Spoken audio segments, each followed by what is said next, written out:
Good evening, wonderful people, great Biafrans, wherever you are. On the surface of this very planet, even those who are submerged in submarines, Biafrans who are serving in civilized armed forces all over the world, because I got a message that they listen to this very enlightening, very expository and delightful gospel of the restoration of Biafra. And this evening, it doesn't matter where you are. It could be your morning, it could be your afternoon, it could be your midnight.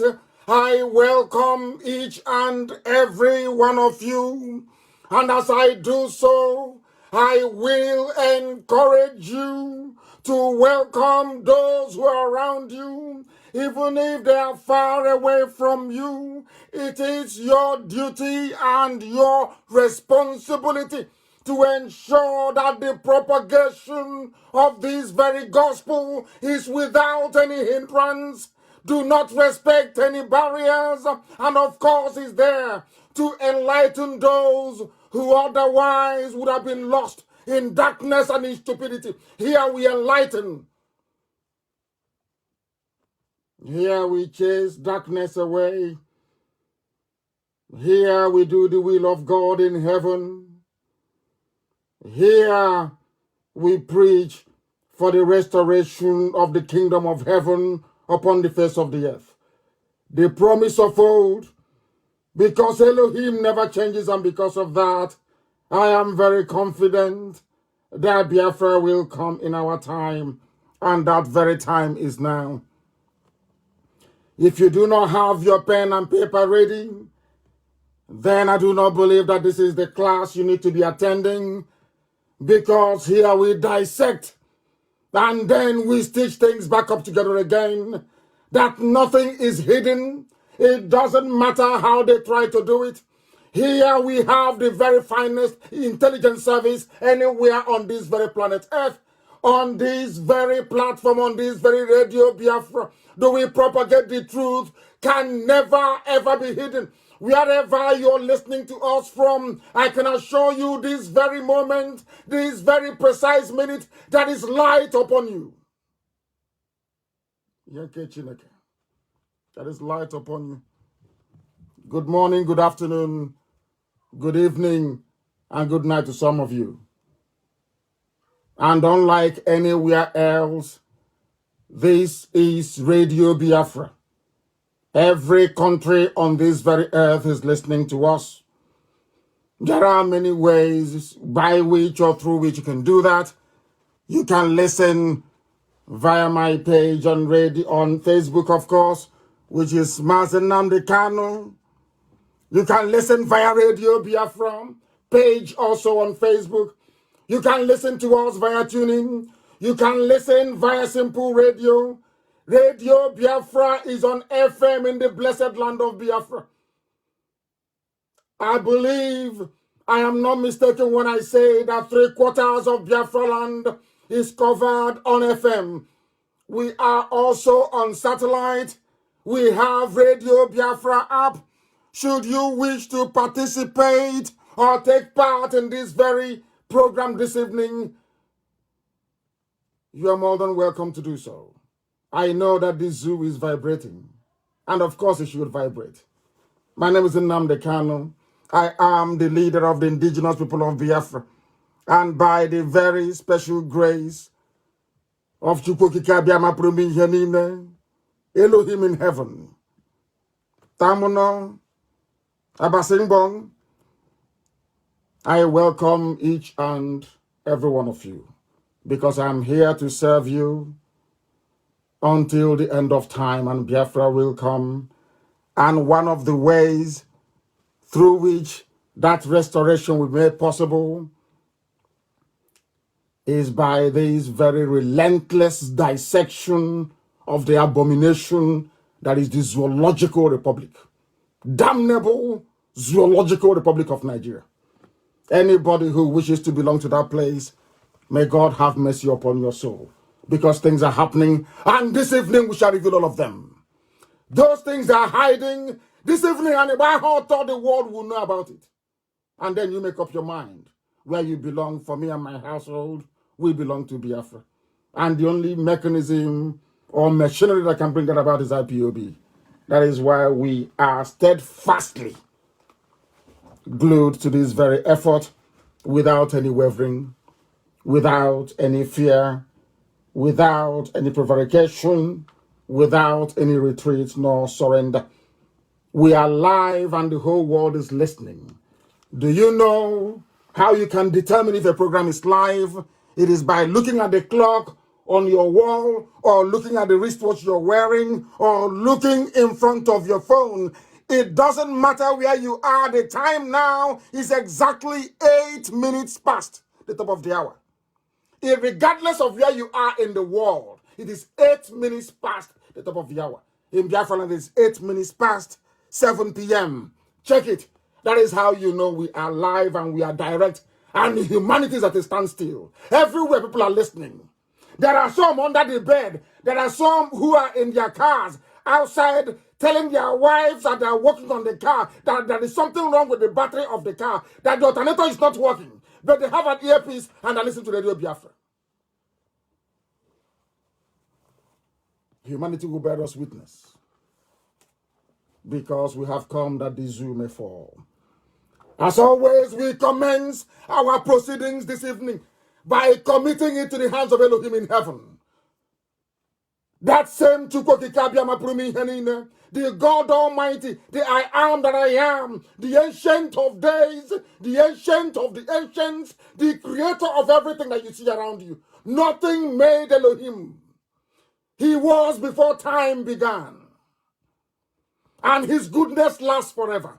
And it is upon the promise of that goodness that we anchor this very restoration, that Biafra may come in our time. And we will show the whole world that black people are not animals after all. We want to prove it in our time, in our lifetime, and we're going to do it. That is why we say unequivocally that man cannot stop what we are doing. It doesn't matter who you are. You cannot stop it. If you're in doubt, come out on any social media platform, do a video and say to us, over my dead body will Biafra come, and you will see what will happen to you. Then you know that our mission is divine. That this very IPOB is not two, is only one. And its purpose is being fulfilled before our very eyes. We must pray wherever we are.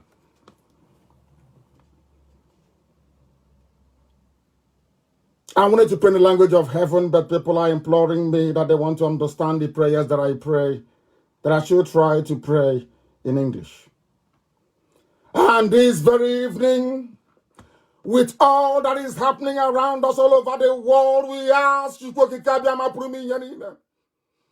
creator of the universe, the maker of everything that ever been made, the architect of our existence, the beginning and the end.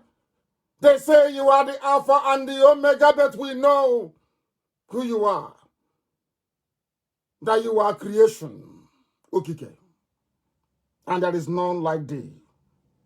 We ask thee this evening, O Heavenly Father, as coronavirus, this very ugly pestilence, is ravaging your creation, ravaging humanity.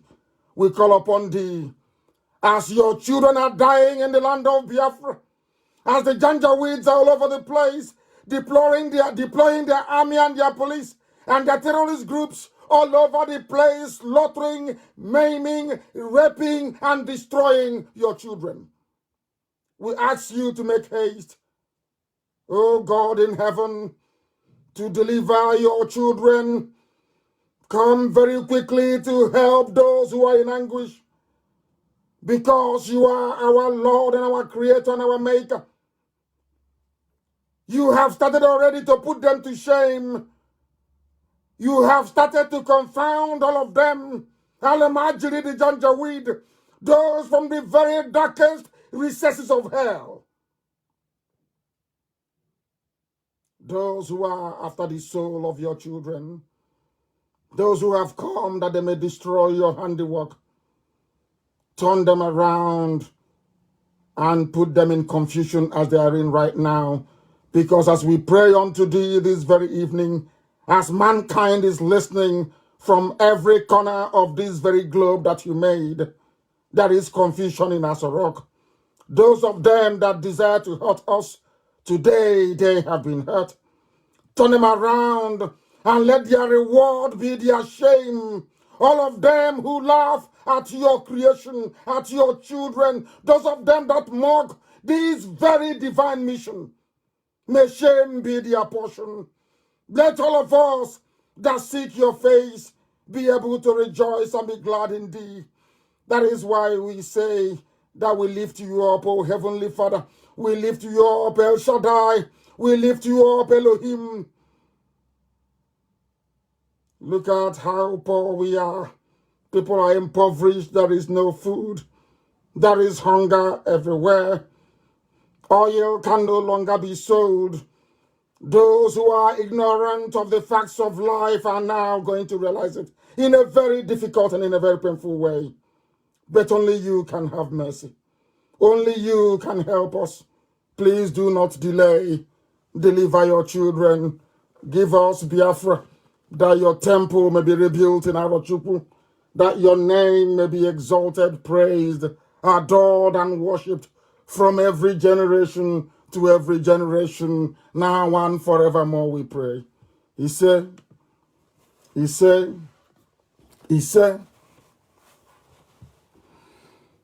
very evening you must pay very close attention to this very gospel of redemption. Because as the truth is being spoken, the walls of the citadel of darkness is crumbling. As we are live on the air propagating this very gospel, they are panicking. They are panicking in Asorok. Those left alive by COVID-19, they are in a state of panic. Their brains are sterile. They have gone completely mad. There are lunatics everywhere. Because we told them, we will not fire one bullet. We will drag the entire zoo down, not through any strength that we possess, not through any extraordinary gift that may be attributable to a mortal flesh, but only by the grace of God in heaven, upon whom and in whom this very effort is anchored. That is why we know that the zoo has fallen and will continue to fall. This evening, today is Wednesday, the 22nd of April. The time is 7:15 p.m. in the blessed land of Biafra. We preach the gospel of heaven, that mankind may bear us witness, that when it comes to pass, they will say there was a time they preached this very gospel, they said what was about to come, and in their time and before their eyes, those things came. It happened. The prophetic gift that we possess is from heaven, not made of man. This very evening I start on a very somber note, not because of poor people who are dying everywhere, not because of the fact that they're now saying that they have coronavirus in the blessed land of Biafra. If that is true, we do not know. We are still investigating. But people are dying all over the place, all around the world. We must remember that those who are dying, they have relatives, they have children, they have grandchildren. Some of them have brothers and sisters. Some have mothers and fathers. We must remember each and every one of them and ask God in heaven to please have mercy. I go to what I call a missed opportunity in the life of those who are in the zoo called Nigeria. They must listen very carefully this evening. Today is the 30th anniversary of the Gideon Oka coup. Major Gideon Oka, he was a TV man. He's from Benue State in today's, should I call it political nomenclature in the zoo, Benue. He's a TV man. He is not a Biafran. These were the people that the powers that be convinced that the problem of Nigeria following the 1966 coup was an Igbo man. You must listen attentively to this very gospel this evening. Very important to do so. and sometimes I hesitate to delve into what I call convoluted grammar that may please those who subscribe to the view that mastery of flowery English language somehow confers upon you a particular, or should I say, a degree of intellect. It doesn't wash with us. There are grandmothers who are listening, and for their sake and their sake alone, we tend to modify the way we present this very program, that our mothers and our fathers in the villages may be able to understand and follow this program. To the Alamajiri, it is very confusing to them. They will never ever understand, as I will be able to demonstrate later on as we proceed this very evening with this very wonderful rendition of a gospel from heaven itself. I am quoting verbatim what Major Gideon Oka said. So when I preach what I preach, people should not see it that I'm condemning a particular people. TV man is not Igbo. He is not a Biafran. Gideon Oka, 22nd of April, 1990, this was what he said. That's how we begin this program this evening. This is not just another coup. He was making this broadcast at the Federal Radio Corporation of Nigeria in Lagos when they attempted to take power from Babangida. Listen very carefully. I beg you in the name of God in heaven. Listen very carefully. This is not just another coup, but a well-conceived, planned, and executed for the marginalized, oppressed, and enslaved people of the Middle Belt and the South, with a view to freeing ourselves and our children yet unborn from eternal slavery and colonization by a clique of this country. He said this thing 30 years ago. 30 years ago, 22nd of April. The same thing that I am preaching. The same thing that Nnamdi Kanu is preaching. The same thing that IPOB is propagating. It is not a new philosophy. It is not a new ideology. Do you know why I picked this up? To let people understand that the words used by Gideon Oka are manifesting this very day. Are you not being marginalized, all of you in the Middle Belt? By the South, he was referring to Oduduwa and Biafra. Are you not being marginalized? This is Gideon Oka. In 1990, listen very carefully. He said, we are being marginalized. That is why we are doing this coup. We are being oppressed. That is why we are doing this coup. We are being, wait for it, enslaved. That is why we are carrying out this coup. Our children, even those we have not given birth to, even those that will come in the future, like those that will come in the year 2020, they will become eternal slaves to the cabal in Abuja, to the cabal which Abba Kyari represented before he died. Gideon Oka saw this in 1990. 1990. I think he should be elevated to the status of a saint. If you're in Roman Catholic Church, in Anglican Church, if you believe in sainthood, I believe that Gideon Oka, he's a TV man, he should be elevated to the position of a saint.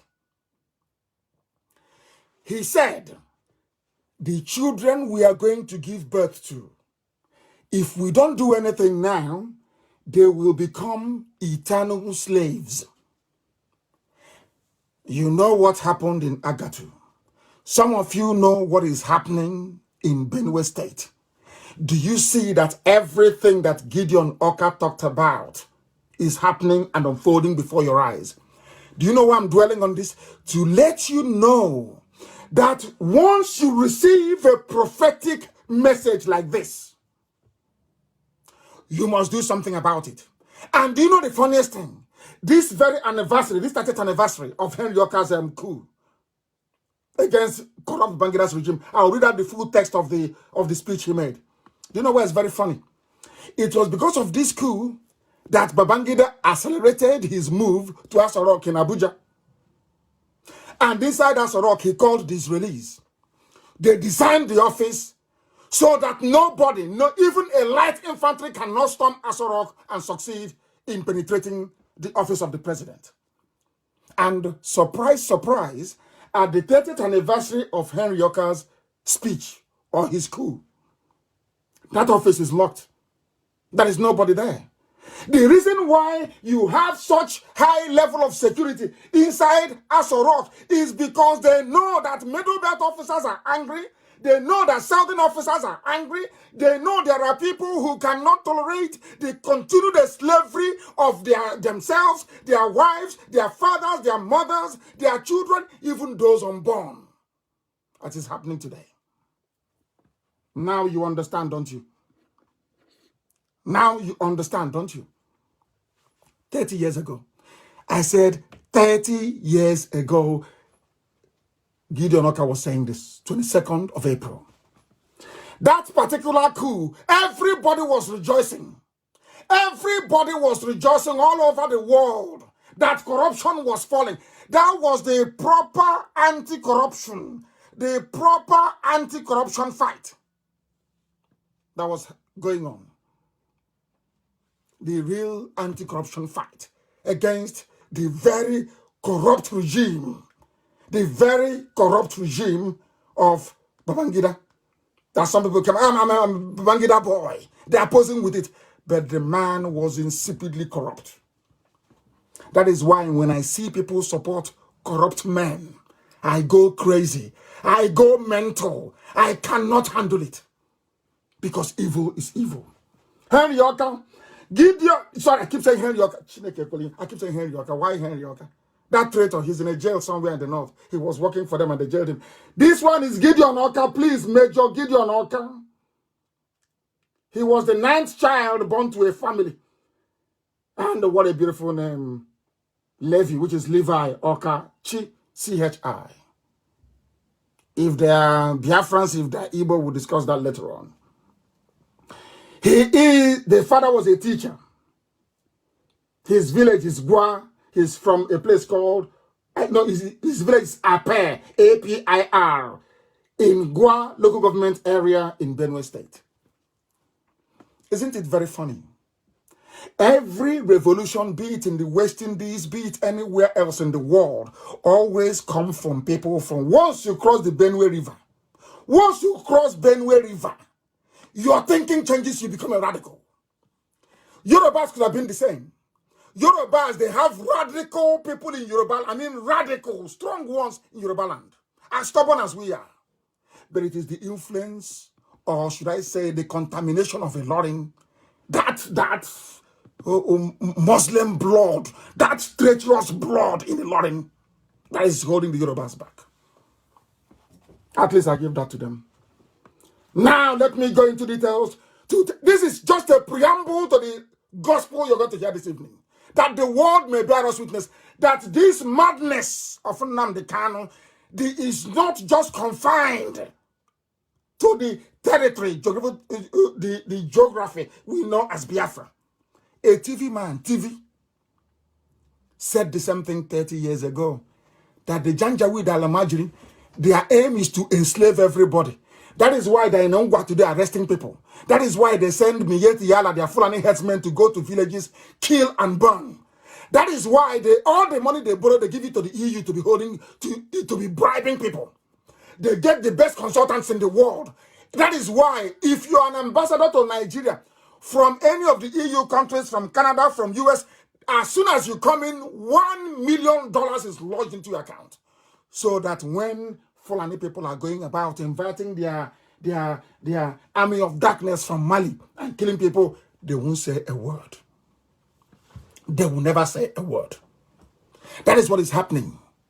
That is what is happening. That is why all their plots against me will always fail.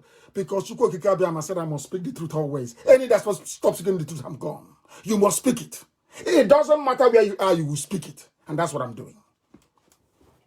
Listen to Gideon Oka's speech, 22nd of April, 1990. Fellow Nigerian citizens, I don't agree with him, of course. I will call it fellow zoo animals. That's how I refer to it. But he said, fellow Nigerian citizens, on behalf of the patriotic and well-meaning peoples of the Middle Belt, Exactly what I've been telling you. Middle Belt needs to be a territory of its own.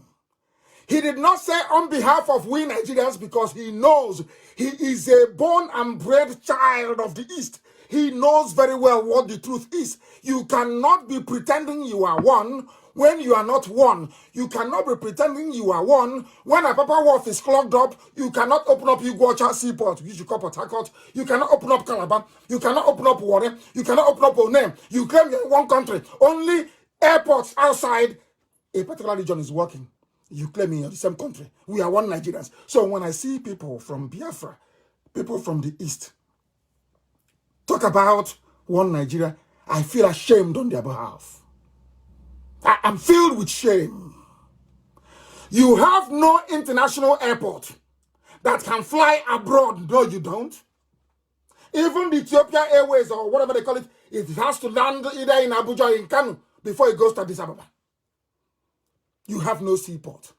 The same Atlantic Ocean. The same. People go past Warri, One, Iguacha, Calabar to deliver goods in South Africa. They cannot stop there because of the satanic arrangement between compromised Yoruba people and the Fulani. And today everybody is suffering it. Everybody is suffering. Nobody is having fun anymore, are they? You're in the country claiming one Nigeria. We are on Channels TV, one Nigeria. But you are the same people that said that Iguacha Seaport will not open. That was the deal they had. For them to move the capital from Lagos to Abuja, Yoruba had to agree that no other seaport will open in Biafra land. No seaport going to Igbo land. It was Obasanjo that stopped the production of stockfish. Are you aware of that? Before, Aba used to be the capital of second-hand clothing. In fact, textile. Mbaka built a textile mill in Aba. It was this same clique of people that ruined everything. When I hear people from Biafra land say we are Nigerians, I look at, I honestly speaking, I don't have words to describe you. I have no words to describe you. Listen to this very carefully. He said, on behalf of the patriotic and well-meaning peoples of the Middle Belt and the southern parts of the country, I, Major Gideon Orka, wish to happily inform you of the successful ousting of the dictatorial, homosexually centered, prodigalistic, unpatriotic administration of General Ibrahim Badamasi Babangida. Are you listening to what he said? Do you know why I love him? He's a brave man. I love him because he never minced words. What they had in Lagos in those days in Northern Barracks was a cult of homosexuals, of which Abakiari was, of course. I know him very well. I know the boyfriend. You people don't know what is happening in your zoo. Do you think that the curse that was laid on Asarok is a joke? Anybody who goes in there, you either die or you lose a relative. Go now to Asarok, you see what will happen to you. Abakiari is the last one. I said it live on air. If you go into Asarok to rule Nigeria, you will die there. Or your family, somebody from your household will die. Ask Jonathan, he will tell you. Ask Obasanjo, he will tell you. Ask Babangida, he will tell you. Ask Yaradua, he will tell you. You people don't know what you're in for. You have no idea that this very movement of IPOB, this Biafra movement, will crush the zoo to the ground. It will crush it to the ground. It cannot survive. It can never, ever survive. That I assure you. You watch and see what is going to happen. I will continue. We have equally commenced the trials for unabated corruption. There's still corruption till today. The same people, the same Janjaweed. Babangida's father is a Yoruba man. He knows that very well. The mom is Gwari. His father is Yoruba. He ran to his mother's people. John decided to do Rankadede. Babangida is a Yoruba man. We continue. His name is Badamosi. Go and ask anybody they know. Don't they know that? We have equally commenced their trial for unabated corruption, mismanagement of national economy, and wait for it, the murders of Delegiwa, Major General Maman Vatsa with other officers that did not participate in a coup, but mere intentions that were yet to materialize, and other human rights violations. Do you know why I respect Gideon Oka once again? He's a lover of the truth. If you don't love Delegiwa, that means you're not a lover of truth. That means you can never ever accept truth in your life, and you can never progress.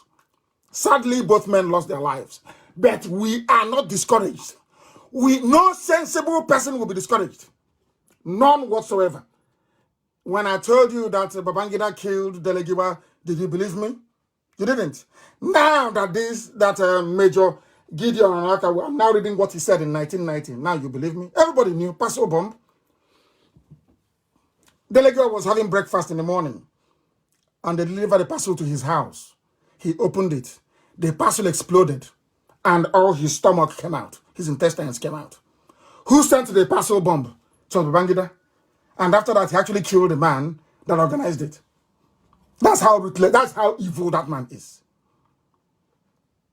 Do you know why they killed him? Because he went into all the corruption from MPN. Those who planned even the killing of Delegiwa, even the French were amongst those that planned to kill him because of Fugro. Some of you don't know Fugro. Go and Google it. It was a construction firm. Fugro was in agreement with MPN. Some of you are talking about Ismaila Isafuntua. That was how he got his money. That was how he'll be shocked tonight how I know these things. That was how he got his money. The corruption perpetrated by MPN with Fugro was so much that when Delegiwa died, Fugro representatives in France took out an advertisement in the newspaper and said they're very happy that he's dead. In other words, it is black people helping to enslave themselves for the white man. It is not the white man.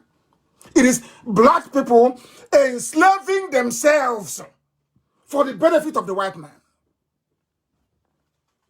That's Gideon Oka's speech, and many more. Gideon Oka said that from the beginning, it has always been the plan of the Fulani Caliphate to dominate. That's what he's saying. But these were the same people that lied to everybody, came into my nation, into my land, into Biafra, went to my own people in the coastal region, Ejo, Ibibio, Efik, and said to them, Igbo man is domineering. Look at what is happening to us today. Who is domineering who now? Who is dominating who now? And the same thing that they are doing now locally by selecting a few people, promising them 2023, they'll give them an appointment to defend evil, is exactly what the Europeans have done to us. They select who goes into power in Africa. If they don't like you, as the French have done time and time again, they kill you. And your next door neighbor will be, who would want to own a house in Dubai, in New York, in Paris, in London. They will gladly go in with his village people to say, oh, good riddance, he's dead, let's leave him. African people is we are the architects of our own misfortune. Greed and repudiation of the truth. That is why I love Delegiwa. That is why I love Gideon Oka. I love him so. These are people who stood on the truth and paid dearly for it. But if we all keep quiet, then all their sacrifice will be in vain. But if we pursue this mission to its logical conclusion, then we have won, at least for their memory. I am making this announcement this night for people from Benue, TV people. Do you now see it? Do you now understand it? That exactly what we are doing, what I'm doing, was what your own son did 30 years ago. And why everybody must support the collapse of the zoo. You must support it. You have to. You must. I remember a very clever chap. He goes by the name Chimez HM, but I call him Chimezie. Do you know what he said? And I love this so much that I lifted it off his page, because I don't plagiarize. When I quote you, I give you credit. I'm not the one who came up with this. His name is Chimezie. Chimez HM is his name. And I will tell you exactly what he said. And that is exactly how I feel. He said, we are fighting demons. He said that the biggest demon we are fighting, there is a problem with our connection. But I don't know why Facebook keeps doing this all the time. I don't know what is wrong with them. Every other thing, on the same network, everywhere else is fine. It's only on my page that they're interrupting it. It's only on my, I don't know what is wrong with them. We are hitting them very hard, isn't it? And the thing about that one I want to see. If you don't understand what I'm saying, let the next person interpret for you. People should interpret for them on Facebook and on all platforms where this program is being listened to. We are decimating the zoo from the bottom up. There will be nothing left. Brick by brick, we are dismantling Asorok. Brick by brick. Listen to what this young man said. He said that the biggest demon we are fighting is ignorance. Do you know why?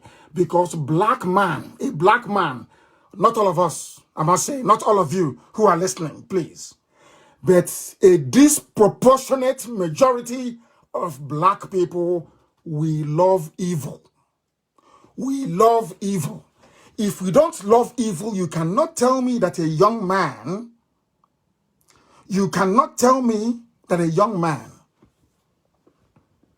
you went to secondary school, your parents struggled to put you through school. You went to secondary school from the house. You went to a university where you never had a running water for one day, where you have to go down to fetch water in a bucket, in a tank, to be able to flush toilet that is on the 6th floor of your hostel. After going through all this nonsense, you came out, you went through youth service, where your life did not improve, where all the highlight of your month is looking forward to 30,000 naira payment. 30,000 naira that cannot buy you a flight ticket from Lagos to Abuja, a flight ticket from Iguacha to Enugu. You cannot. You're very happy. You come out of school, you're struggling, and then you go and buy a second-hand phone from the market. You come online and you start to defend evil in broad daylight. Now tell me how such a people can improve in life. Tell me how Africans can make progress. After going through all these things, you don't even if you're not doing it for yourself or those, remember your parents that suffered to put you through school. They put you through school so that you can make life better, not just for yourself, but for all those around you. That is the essence of education. That is why people, all civilized and advanced governments all over the world, invest so heavily in education. In the UK, they're about to discover a vaccine. But in the zoo, people are looking for bread to eat. Not even, what we're even fighting is hunger. Not even the man corona itself. We are fighting hunger first before we now meet the granddaddy, corona. How are we going to survive it when our immune system is depleted? If you don't eat, how can you boost your immune system to repel coronavirus when it comes? Now you understand, don't you? Ignorance is unseen. You need to understand something, that Europe is advanced today, or that China is relatively advanced in terms of technology, but their wickedness is still there, or that Japan is advanced, all this, of course, they copied from the West. There was a movement started in Florence by the Medicis in Italy, long time ago. It's called the Enlightenment movement. Enlightenment. Because one day, the crowned heads of Europe sat together, all the rulers of Europe, they sat together and said, from now onwards, we test everything we do against reason. If we are going to do something, that thing must be reasonable. We are no longer going to pander to superstition. We want everything to be science-based, something we can see, reason. That's how you have Europe advancing all over the world. When I talk about Europe, I'm talking about Canada is Europe. Europeans went to Canada and built it. Europeans went to USA and built it. It was Europeans from Portugal and from Spain that went to South America and built the very marvelous Brazil that you're seeing today. The same Europeans went to Australia. They went to New Zealand. They went to South Africa. Anywhere you see them, there is improvement. You can see it. There is running water. There are good roads. Education system is very good. Do you know why? Because of enlightenment. Because they believe in reason. That reason should dominate. That is why we do what we do. That is why we went to your brain. We scattered it. To allow you to be able to pick things that make sense and that are reasonable. So that when you see somebody wearing a mask, you can be bold enough to say, this is not you. You're wearing a mask. Now you understand it. They say they're brainwashing people. But of course they know we are not. They know we are teaching you the truth. They know that what we are propagating is the gospel of truth. They know it very well. A black boy or girl from Africa will graduate from school, look for a job in Facebook or maybe in Twitter, in the zoo called Nigeria, and they give it to them. He will not use it to try to make things better. He wants us to sit there and frustrate those who are preaching the truth. A black boy, not up to 30 years old. That is how wicked we are as a race. Now you understand it. A very wicked race. I remember when I went to court. I was in court and I posted the clip. I was in detention and I was surrounded by people that said that Boko Haram, they are Ombatse. People from Nasarawa, they are this, they are that. You know DSS and army in the zoo. They just go somewhere. They round up people. Because the amount of money that DSS receives in Abuja is based on how many innocent people they have in the cell. One day, one of them came to me and said to me, why do you always complain that people don't get trial here? Because I was complaining. He even was in detention. Why are you locking up people here? Little children, why? There was a girl that was coming back from Sudan. They picked her up from Abuja airport. She was going to Maiduguri. Even her parents doesn't know that she's in the country. They drove her from the airport into DSS custody. What did she do? Nothing. That they found a book. The book looks a bit radical. Can you believe such nonsense? Inside DSS detention, I was fighting with them. They're asking them to take people to court. Take them to court. If they have to, it is not your job to judge anybody. It is the duty of the court to decide who is guilty or who is innocent. Ask them, they will tell you. That was where I told them. They asked me, oh, but what do we do? This Biafra you're doing, why don't you do it for the whole of Nigeria? I said, no, but I'll give you one tip. Go and build railways. It was from the advice I gave them that they told Amechi they started building railways all over the place. From me, inside DSS custody. Go and ask them. It's on record. I'll tell them I am a political economist. I know what to do to grow Biafran economy within 6 months. I know what to do. It's in my brain, but I cannot give it to Nigeria because they're useless. Do you know that I was inside my cell?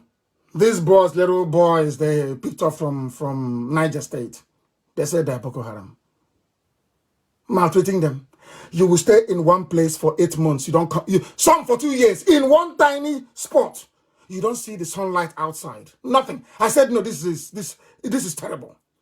When I was transferred to Kuje, inside Kuje, I sent people that left the prison outside. I gave them money. I said to them, go to Nasarawa State, go to Niger State, go to Kwara State, go to Kaduna, go to Kanu, go to Bauchi. These are the names of the people that I was in prison with. They're accused of being Boko Haram suspects. There is no trial for them. They've not seen outside for the past 4 years for some of them. Look for their parents and bring them to Abuja for me. I paid.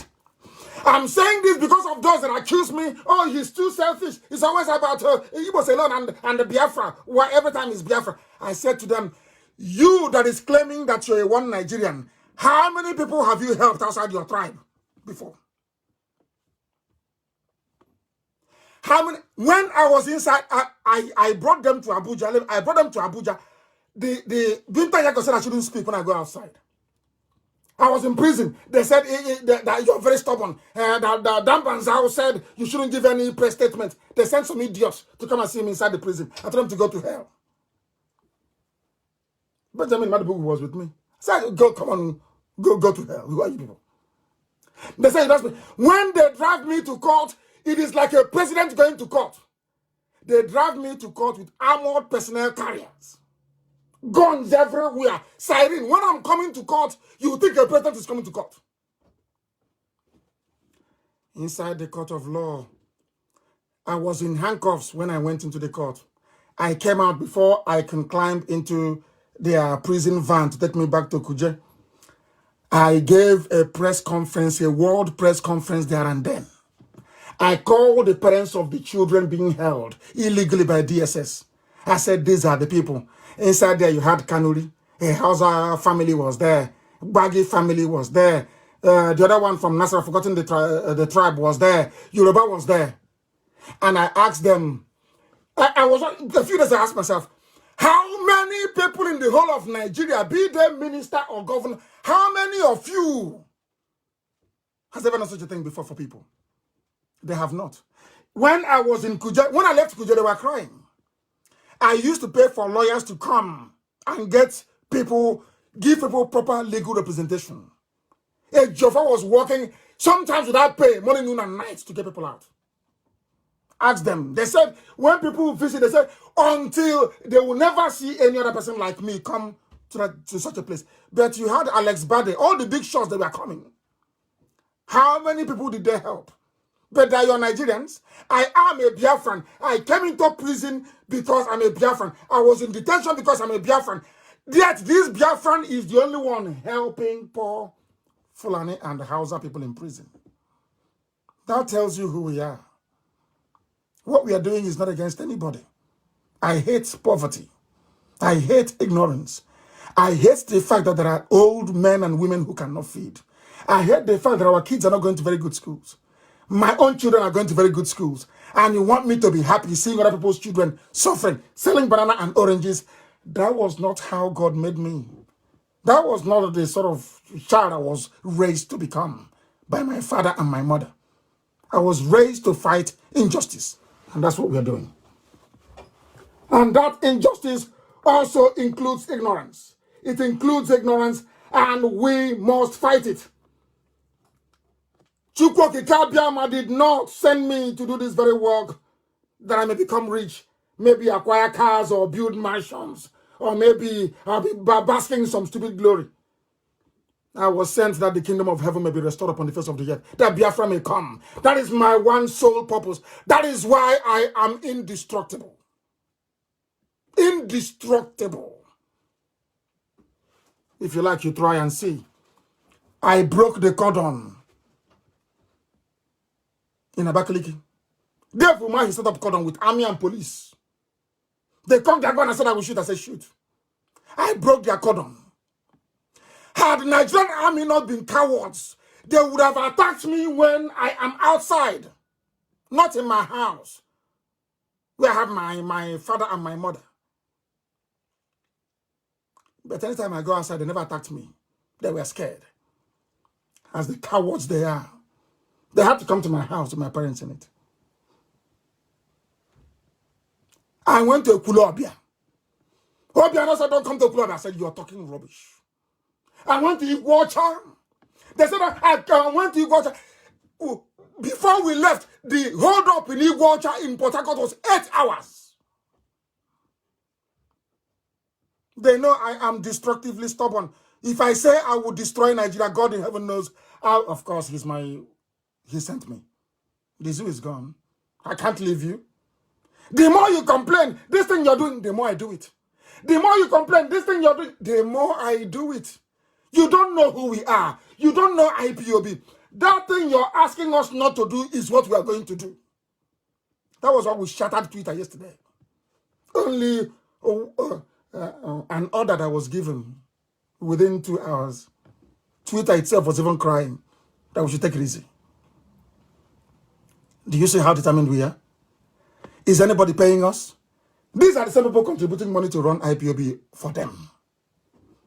Because the finest army in the world is a volunteer army, not the one you conscript, not the one you do by force. Willingly. That is why we are formidable. Exceptionally formidable. Elohim did not send me to this world to have cars, fancy car, fancy house. Oh, can you see my house there? Rubbish. I'm not doing anything with it. The one my father left, I'm only going to sleep in one tiny bed, isn't it? It's more than enough. One tiny bed. Nelson Mandela never had a house. There was no need. His job was to free his people, not to be driving cars or owning properties. Rubbish. Rubbish. We must proceed. Biafra is the last miracle on earth, and it's going to happen, and you will see it. They're at a time when things can no longer be the same. In the era of Corona, it has come, and you will see it. I will see. You see it. I warned you. How many weeks ago did I warn you? You are bringing Chinese. You are going to suffer. You are bringing Chinese. You're going to suffer. None of you listened. He said, oh, Nnamdi Kanu, he's making noise. He's making mouth. Has it not happened?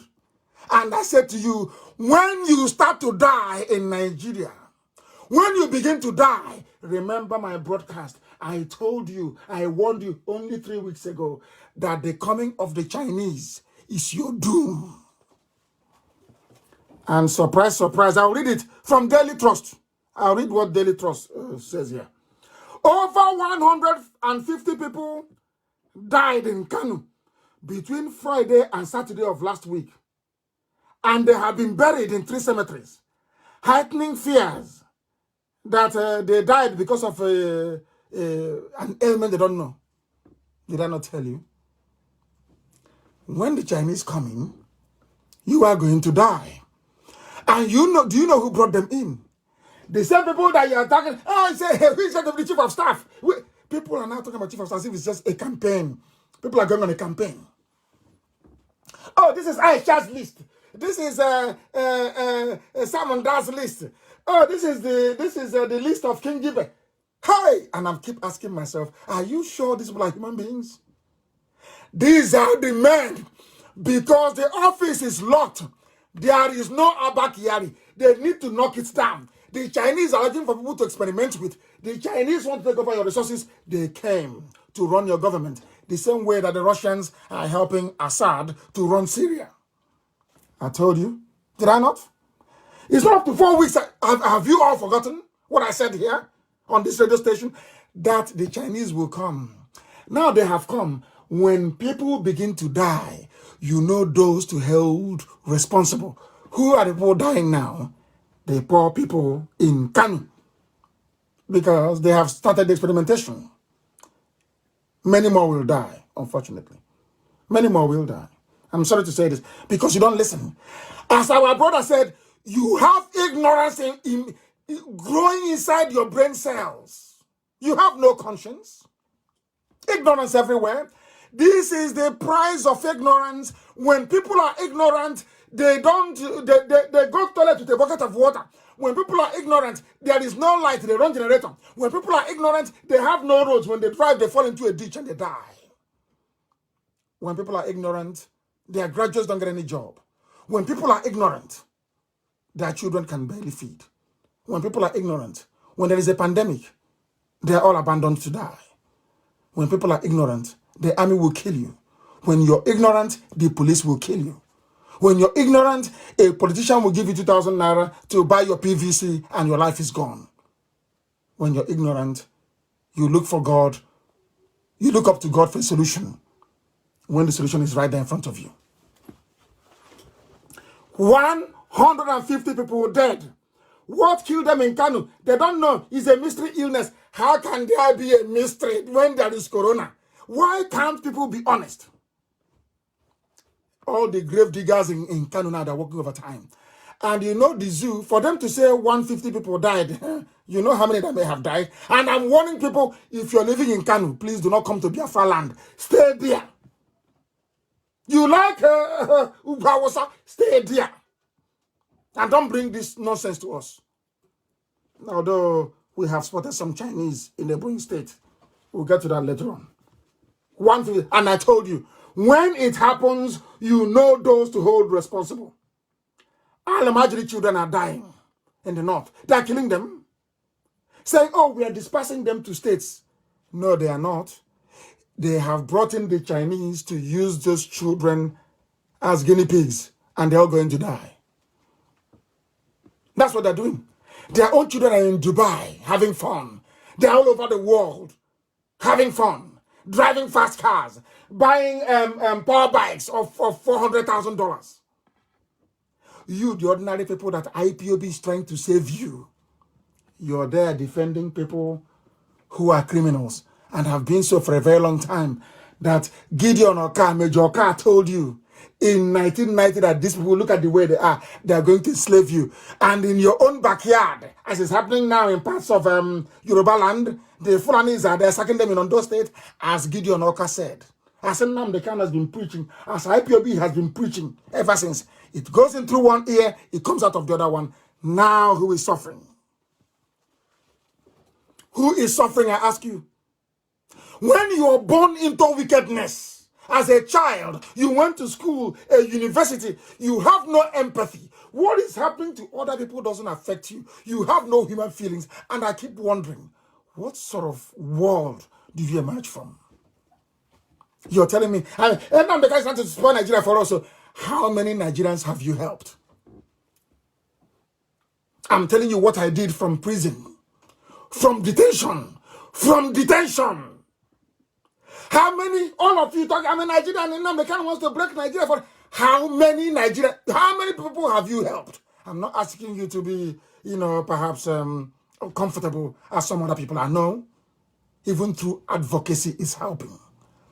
When you come out to revolt, it is helping. When you come out to demonstrate, it is helping. What have you done? Nothing.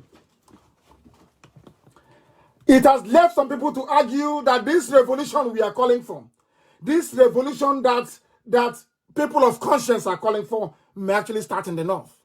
And they cannot hold it. That is why they don't like radio. They don't like me preaching, not because what I'm saying is a lie, but because they don't want the Alamajiris on the street in the north to be aware of what they are doing. I call it the Niger Delta experience. They told you, Igbo man is your problem. Igbo man is your problem. You're looking at an Igbo man doing nothing to you. Your own brother, your own fellow Biafran. You answer the same name. You speak the same language, everything. And then they went to Abuja to go and rally for Abacha.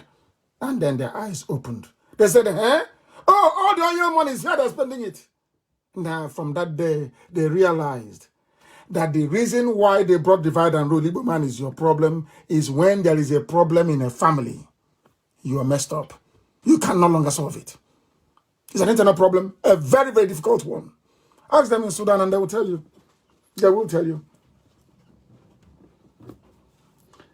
They are saying they are moving the Alamajiris out, that they're going to move those kids out of the place. And somebody actually said, which I love very much, you are in the same country, is that correct? Hey, our nation, one Nigeria, indivisible, one Nigeria. And I'm asking you, you have been to America, yes? You've been to all countries of the world, not just the US. In America, how many wives did they marry in America? Everywhere you go to, how many wives? There is a uniform law. If you're living in an Arab country where people are entitled to marry 4 wives, that's entirely up to them. They do.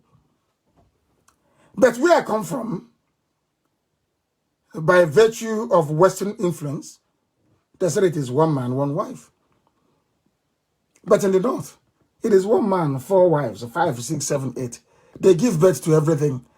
And once you're giving birth to in the north, in Kanu, you answer Kanu, because there's no father, nobody. You answer Kanu. They give birth to you in Funtua, you answer Funtua. They give birth to you in Katsina, you answer Usman Katsina. Because there's no father, Alamajiri, everywhere Alamajiri. These are the things that Gideon Oka was warning you about. But this time around, those Alamajiris that they have been convincing over the years, doing Rankadede, using them to put them in the army and in the police, give them AK-47 to come to the south and be killing people. They are now going to realize that these same people have been using them as well. What did those cow-loving illiterate Alamajiri do? They have been making matters worse. People are suffering from coronavirus now in Kanu. They want to disperse the children. The Chinese have told them, move these children away from here. They are now carrying all those diseases to all the states of the north. What Bill Gates and the wife said is about to come true. And who are the culprits? Don't blame the Alamajiri children in the north. you're going to blame all those you have in Aso Rock, all of them. They are the ones bringing this death. They are the ones bringing this death in, and I warned you that it will happen. And that's I can see what Facebook is doing. Anytime we try to go over, we try to get to 14,000 people, they cut it. And then they reinstate it. If you're disconnected, you go back and you log on again. That's what they're doing. All the other systems I'm using are fine, but the particular device I'm using to stream on Facebook, anytime it gets to near 14,000, they cut it. And who is doing that? A Yoruba graduate that went to school and read Karl Marx, read Montesquieu, read Immanuel Kant, all the great philosophers.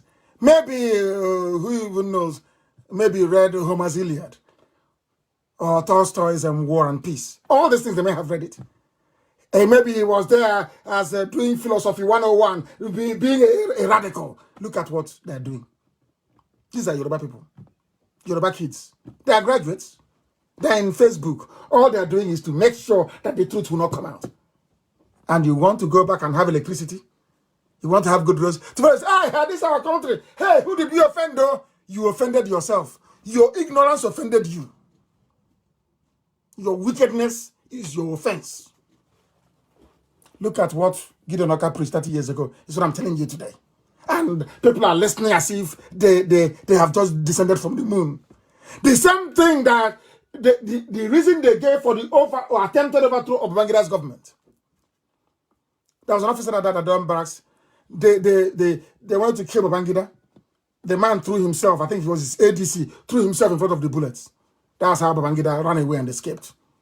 They say, you ran away. You ran away from the army. The Babangida ran from Durham Barracks and continued as a president in Abuja, a military man answering president. Because they don't know history. I'll imagine. They just go, you ran away. And I said them to them, but Prophet Muhammad ran away from Mecca and came back and conquered it. Then they don't know history. They don't go to school. There is quota. They come, hey, let my people go.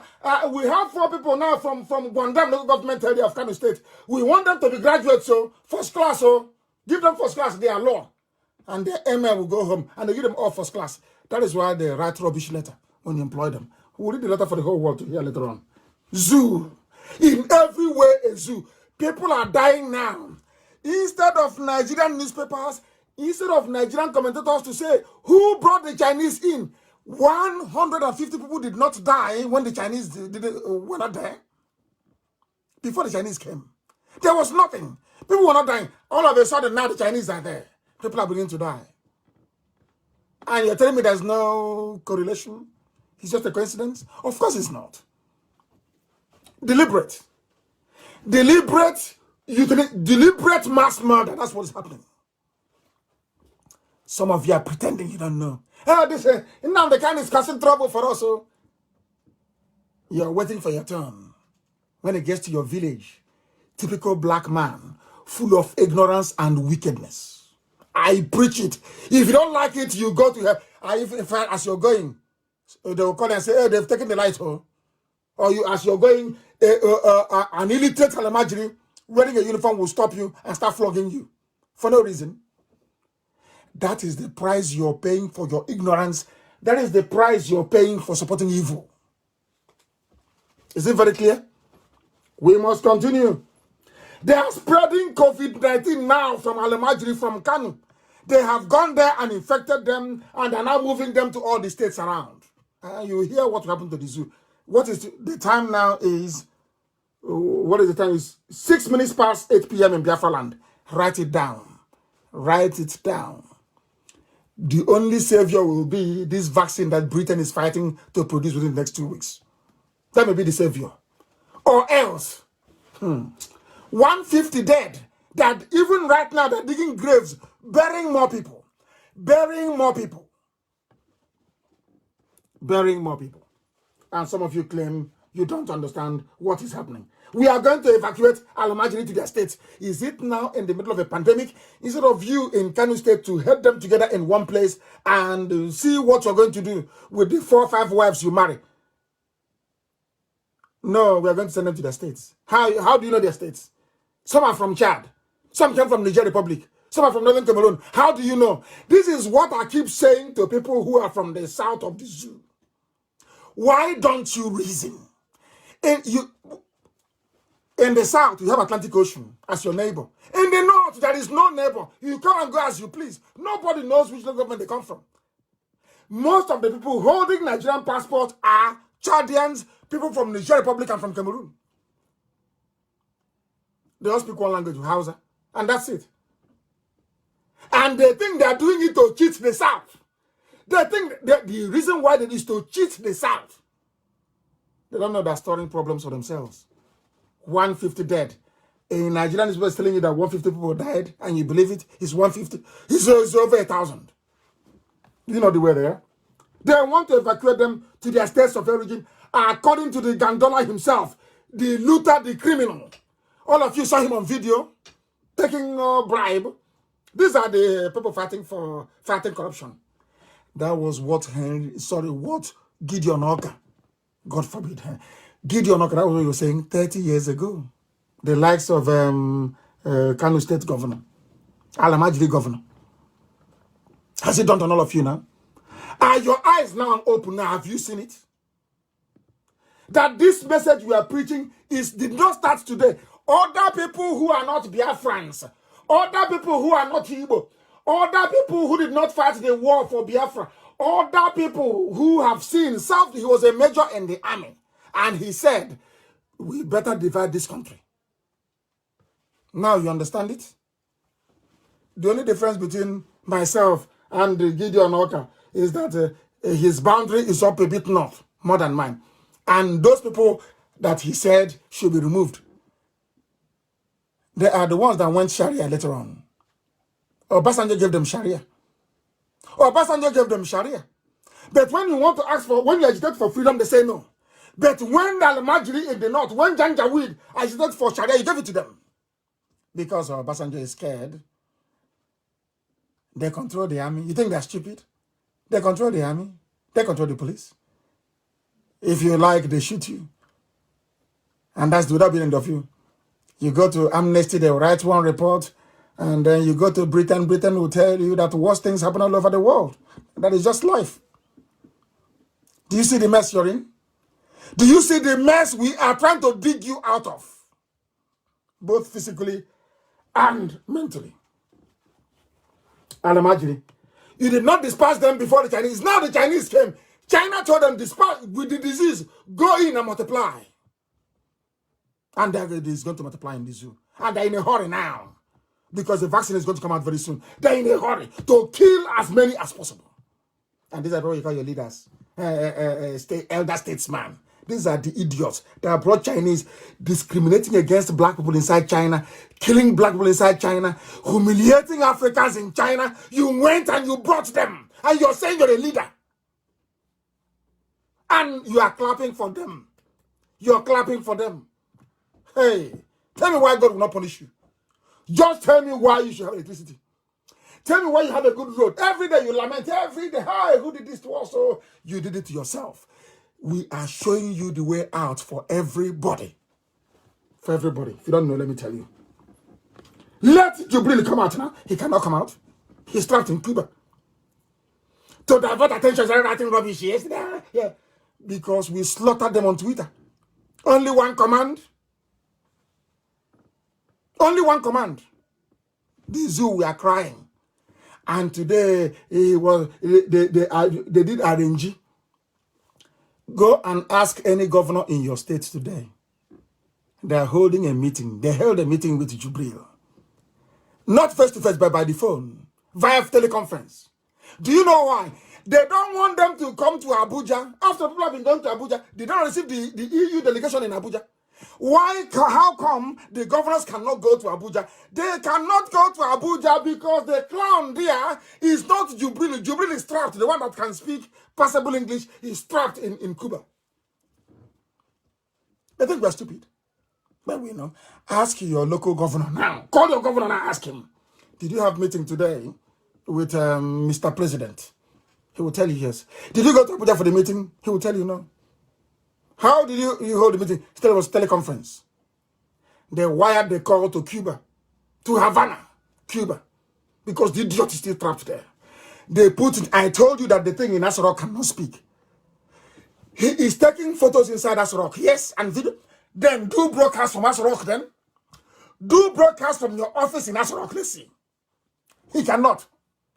And none of you say, President Buhari, choose your chief of staff wisely.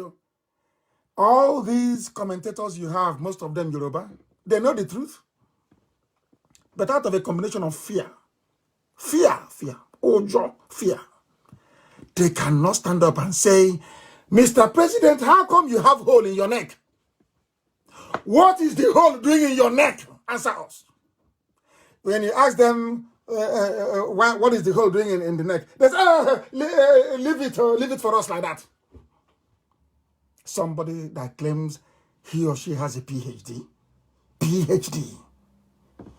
you're a doctorate in something, and somebody is wearing a mask with a hole in the neck, visible to the whole world, that they called them yesterday and asked them, what is that hole doing there? Today they call the governors. Oh, don't listen to Nnamdi Kanu. Those boys that ask, I said, if you doubt me, call your governor now. Leave this program, call your governor and ask your governor. Did you have a meeting today or not? With who? Did you go to Abuja? They said, oh no, it's coronavirus. We don't want to go to Abuja. But they claim the EU went to Abuja. EU went to Asarok. So if EU can go to Asarok, why can't you go to Asarok? To tell you categorically that the dummy they put there is just somebody wearing a rubber mask, a face like Buhari. That's all. All he does is to wave. And you are in one Nigeria. The same thing that Oka said. You see that God we serve is miraculous. The same way God gave humanity Donald Trump is when Donald Trump leaves office that the world will appreciate him. The same way that God in heaven gave humanity Donald Trump. As one prophet said, he said it is to delay to see if mankind will change their ways. It's just a delay, but he cannot stop the clock. Do you know why he cannot stop the clock? Because when Obama made his prediction, listen carefully, when Obama made his prediction in 2015, Obama said, in 5 to 10 years' time, do you know what it meant was, either if a Democrat had Hillary Clinton won, they would have achieved their aim without the need for coronavirus, no? Then he said, had Hillary Clinton won, it would have been in 10 years. He said 5 or 10 years. So they were waiting for any Republican to come in. Once a Republican comes in, they will strike. That was why he said 5 to 10 years. Because in America, 2 terms is for 4 years each. Isn't it? Now you understand. You people don't know what Trump has done for you. You have no idea. You have no clue. You think he doesn't know what he's doing. He's foolish. He's not articulate enough. Rubbish. Look at World Health Organization that is articulate. I will expose them later on. So you will know. Everything I tell you is the truth. Because believe you me, it doesn't matter if you're a Biafran, if you're from Oduduwa, if you're from the Middle Belt or from the North, even Alamajiri. I love you more than those people claiming one Nigeria do. If you're in trouble, if I have the means to help, I will help. That is what, but they can never help you. They can never. Not in a trillion years, they will never help you. That is the Biafra we are building. A Biafra where people will have empathy and compassion to understand that what affects somebody else's child could also affect your own child. That's what we are building, not the zoo. Somebody went out, consciously went out. All your microbiology professors, they could not develop a vaccine. All you do is you see them on channels. Hey, this coronavirus is a pathogen. It's traveling. It's traveling, you know. But you're a professor of microbiology. Why are you not in your lab coat trying to give us a vaccine? All those years you claim you went to school and prophesying as a professor, what did you achieve? Everything is on a piece of paper. Everything is theory, no practicals, nothing. Other people looking for this vaccine, they're not professors, ordinary people. But you answering bogus professor of microbiology, Obafemi Awolowo, Ile-Ife. Can you please show us the efforts you're making to produce a vaccine. At least you're a professor. And what is happening now is the virus is moving. The government need to listen to us, the way the virus moves. Hey, I'm not asking you about how the virus is moving. I'm asking you as a professor of microbiology, a prof. You want to be called prof. We call you prof. Prof, what are you doing about finding us a treatment or vaccine for this very dangerous microbe? You read microbiology. He's waiting for 2023 as a dawn to rig election. And that is the country you want to belong to. A country where you have no president, where your vice president is not a... I've been begging my Yoruba brothers, where is your own flesh and blood, Yemi Osinbajo? Of course, I don't want anybody to die. But I couldn't help today but feel somehow, you know, I wouldn't call it, I don't know what to call it. I felt that El Rufai deserved a little bit of, he doesn't deserve anything. He's an evil man. Let me not even go there. But the way he did it, he had a bit of class. I am not well. I follow the regime. Now I'm better. Is that going to stop him from being the governor of Kaduna State? I'm asking all these idiots in Asorok hiding Osinbajo and the Femi Adesina. Why are you hiding them? There's somebody, Boris Johnson was sick and he said, I am sick. Now I have, because once you announce it, that was what killed Buhari. That was what killed Abakari. Once you do all these things inside the house, you don't let people know. Nobody can pray for you. Boris Johnson said, I'm sick. Everybody wants to pray. Everybody, because he's a nice man. Not minding, you know, he's a British Prime Minister. He's a nice man. Hard-working, nice man. People wanted to pray for him. Goodwill. Ordinary midget like El Rufai, midget, another carbon copy of Satan. As small as he is. That is how his evil is 10 times his height. He came out and said, I am sick. His fellow Al-Majri Janjaweed, they started praying for him. Today he's better. But all of you are hiding. If Osinbajo is sick, you tell us he is sick. This is why, because I know what they've done to him. They are killing off everybody that knows about Jubril. And they cannot hold it. For 3 more years, it's impossible. We are here. IPOB is here. Nnamdi Kanu is here. Let coronavirus finish. Then everything is over. But right now, we are feeding the whole world with the information they need. Every head of state now is aware that the face they are seeing of Buhari is actually a mask. Now they're even running from their own governors. Now they cannot win the governors anymore. As I told you, that if you're in Asorok, why can't you call? After all, the governor of Borno State went to see you. That's what we are told. That he met the governor of Borno State.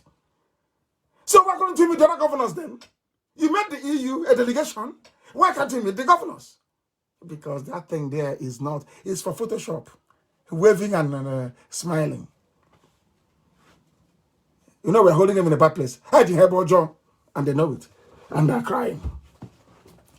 If you listen to Radio Biafra and you don't learn anything, then you know you're a Tibori, but you're destined not to learn anything in your life.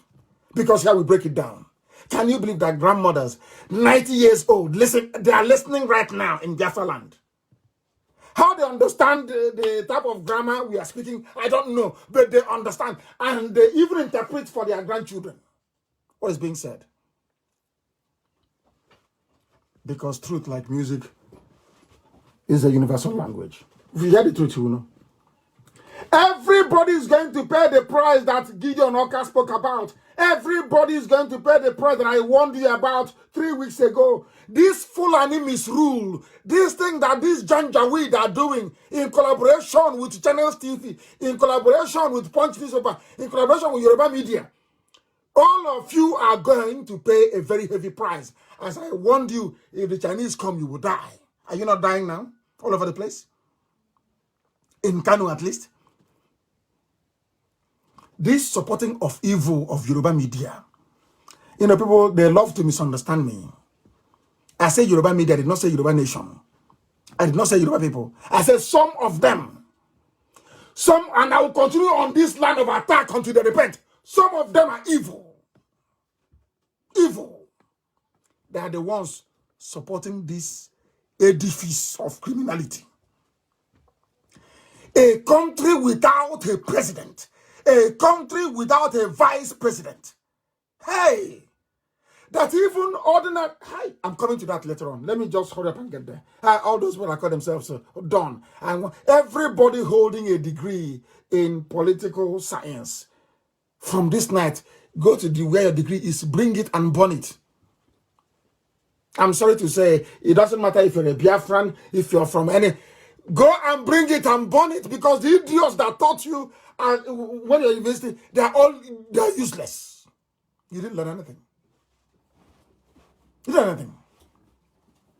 My own rudimentary knowledge of government I got from a secondary school is better than you cannot, we can't compete.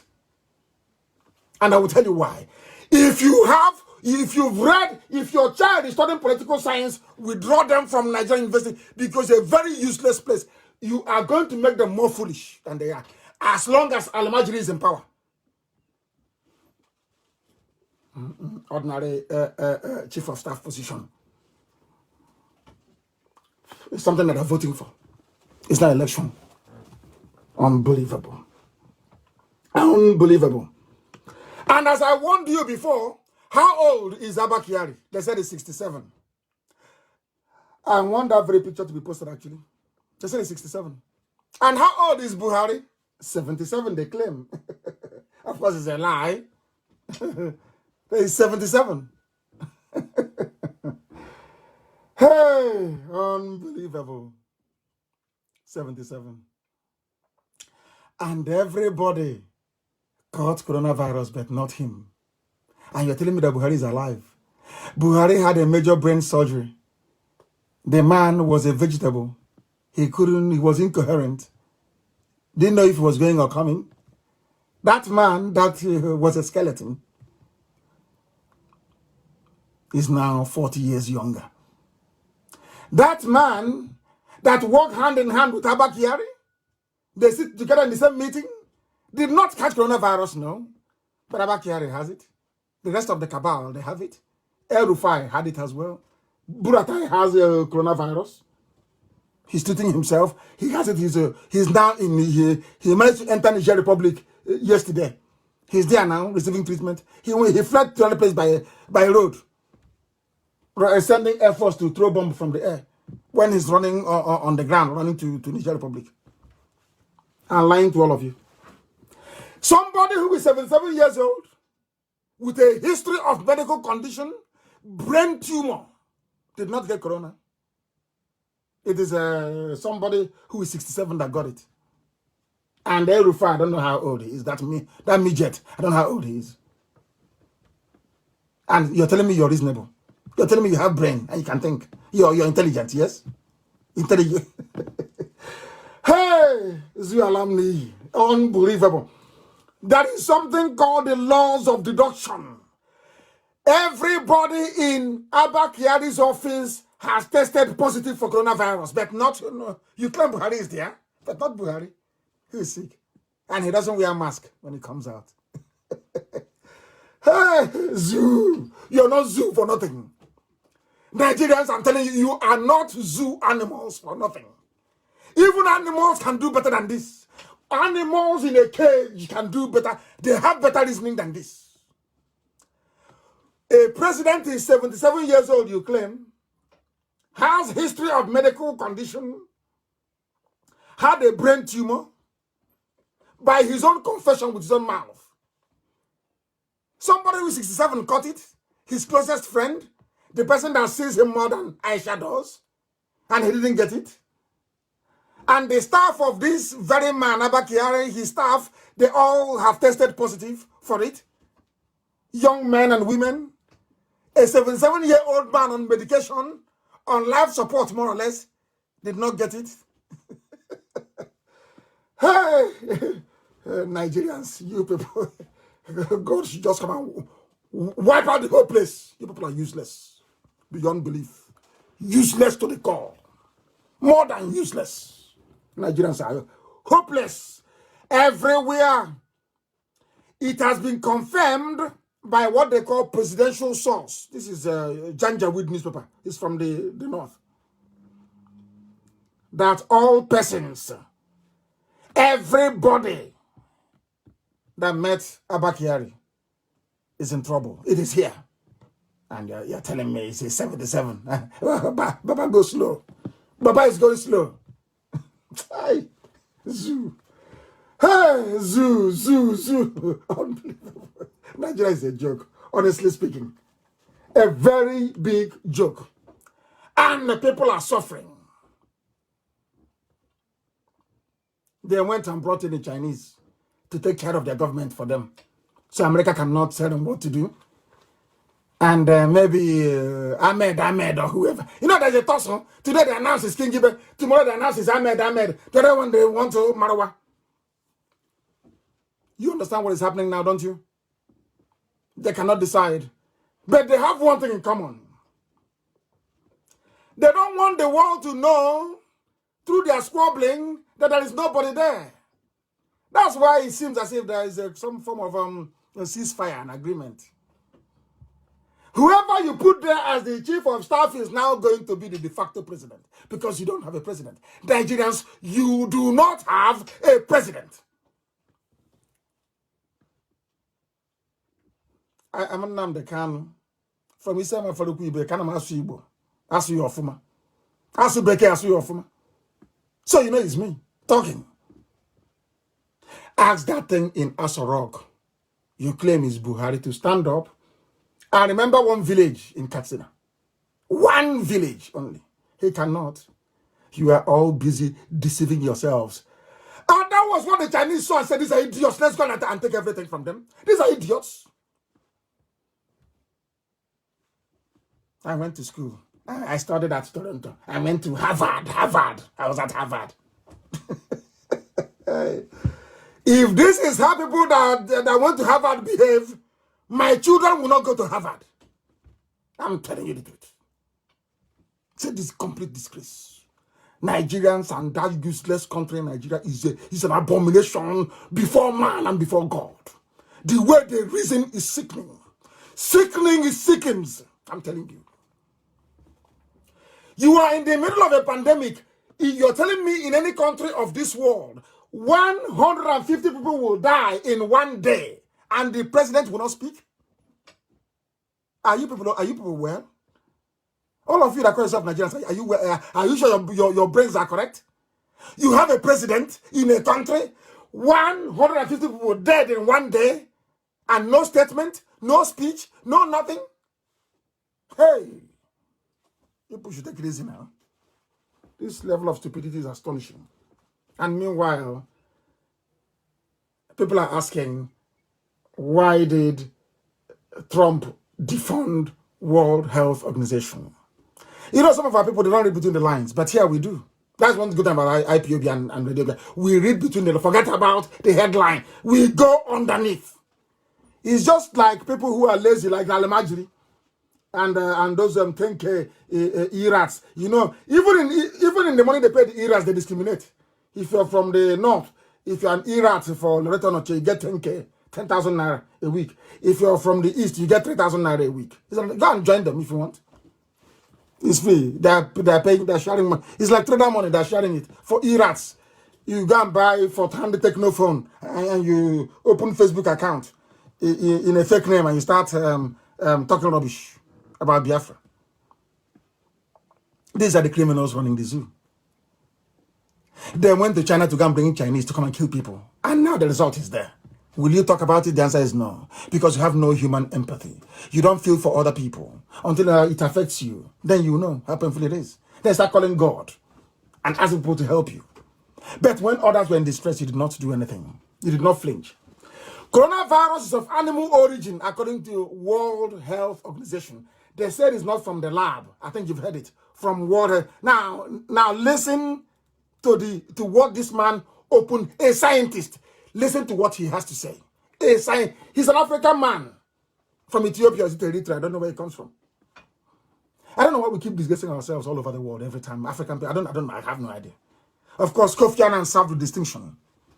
And to an extent, I must give him credit. Emeka Anyaoku did very well with the Commonwealth. He did very well, to be honest with you. He was a very astute diplomat. He did very well. Kofi Annan did well at the UN. But where did they get this man from? Where did he come from? Hey, do you know what he said?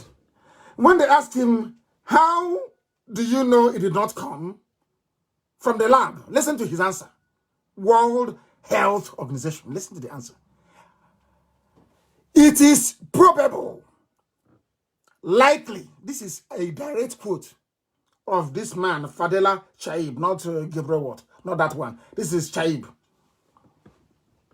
Or is it Gabriel Selassie? I don't know what they call that one. It is probable, likely, that the virus is of animal origin. So the headline is rubbish. This is why it's always good to read beyond the headline. The man said it is probable, likely, that the virus is of animal origin. A scientist cannot tell it is probable until you are sure you do not know. All you can say is that we are investigating it. They don't know that we are Biafrans, we are very intelligent people. We are not daft, we are very intelligent. A scientist telling you it is probable, likely. That is not scientific speak. That is not how science speaks. It speaks in absolute terms. We've tried this, it is this, or it is that. They are trying to defend China. It's only a fool who doesn't forget about all that thing that Facebook is doing. What's his name? That boy. What's his name? He wants to play God like Bill Gates and the Rothschild. He wants to play God. Zuckerberg. He wants to play God as well. He's defending China. If you ask something about that this very virus came from a lab, they block it or they censor it. They say it's fake news. But they've asked World Health Organization, do you know? It is probable. It is likely. So they're not even sure that it didn't come from the lab. But the headline says, coronavirus is of animal origin, which is a lie. This is the type of journalism that is wrecking humanity. I call it Yoruba journalism. Journalism of the gutter. That was why we chose them, that girl yesterday. What's the Fire? I want to give her free publicity. Fire, whatever her stupid name is. We tweeted her a picture of Jubril with a face mask and a hole in the neck. And we asked her, is this Buhari? She has not replied. Yoruba journalist. I'm saying it so that the Yorubas can change. I don't hate anybody. Change from your evil, wicked ways. Serving Fulani will destroy you. Yoruba, change from your evil, wicked ways. Serving Fulani will destroy you. It will destroy your race. You tried it in a Lauren, you lost a Lauren. Why can't you learn from history, Yoruba? Why can you not learn? Abiola served them. They killed him. Why can't you learn from history? Awolowo served them. He was disappointed. As they said, they took poison. Why don't you learn from history? Why don't you ever learn? Why do you think we chased away all the Fulefus in our land? We chased them away. Because they're useless. If we allow them, we'll be destroyed. Let us cope with the governors until their time is up. And then our land will be completely free. China is responsible for coronavirus. And now they're testing here. They're using Al-Majid in the north to do testing and people are dying. And you cannot complain because they're not your children. People are dying in the north because it is not the children of the owner of Channels TV. That is why there is no interrogation. Anywhere in the world, they ask questions. Who brought them in for what? What killed these children in Kanu? All of you, there is no empathy because you're black and you're wicked. Your heart is full of wickedness.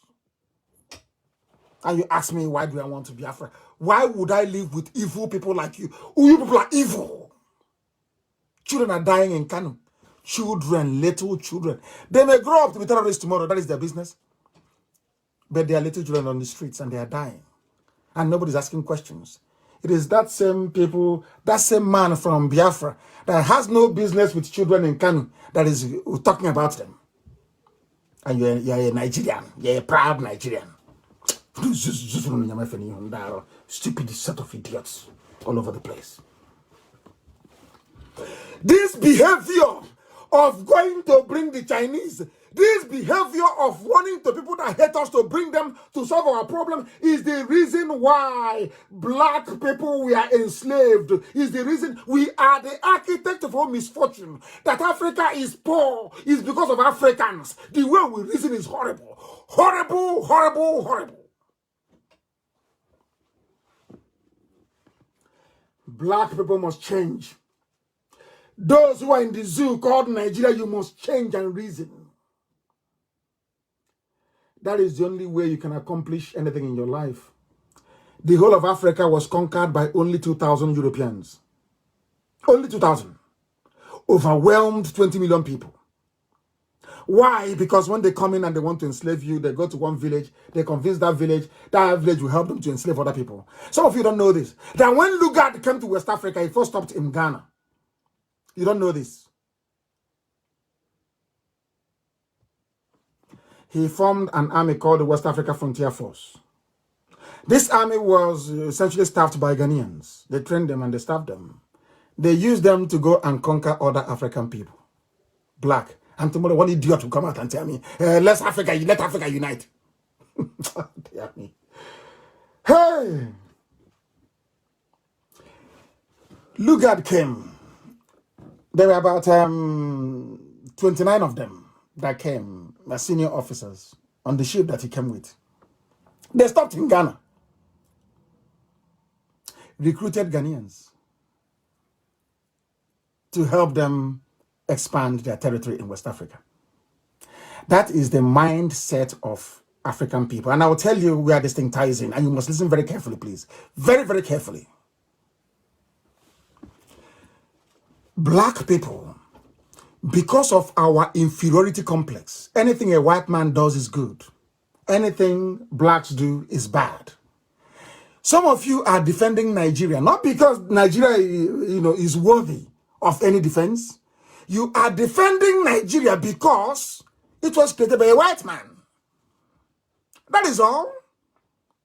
You're telling me that a white man can come from Europe, come into your village, and destroy your culture, your way of life, your identity. They strip it bare. Call you Nigerians. You agreed. And he left. And because of that, that is why 150 children died in Kano. Our stupidity. Now, because Ojukwu is a black man like you, and I know him now. We used to drink at the Koi Club together. I know him now. When he wanted to have his own nation, you said no, because he's not a white man. And funny enough, it is so bizarre. For you to be free in Africa, you need the permission and the consent of white people. And you're telling me you're equal to them? You're telling me you're equal to a white man? Of course you're not. You're a baboon. You're nothing. I'm not telling you this so you can cry. You can log off and start crying. No. I'm telling you this so you can be strong. Realize your mistakes and be strong. That what Gideon Oka was saying is true. Let us be on our own. Gideon Oka removed the Janjaweed of the north, the Sharia states of the north. Do you know he removed them?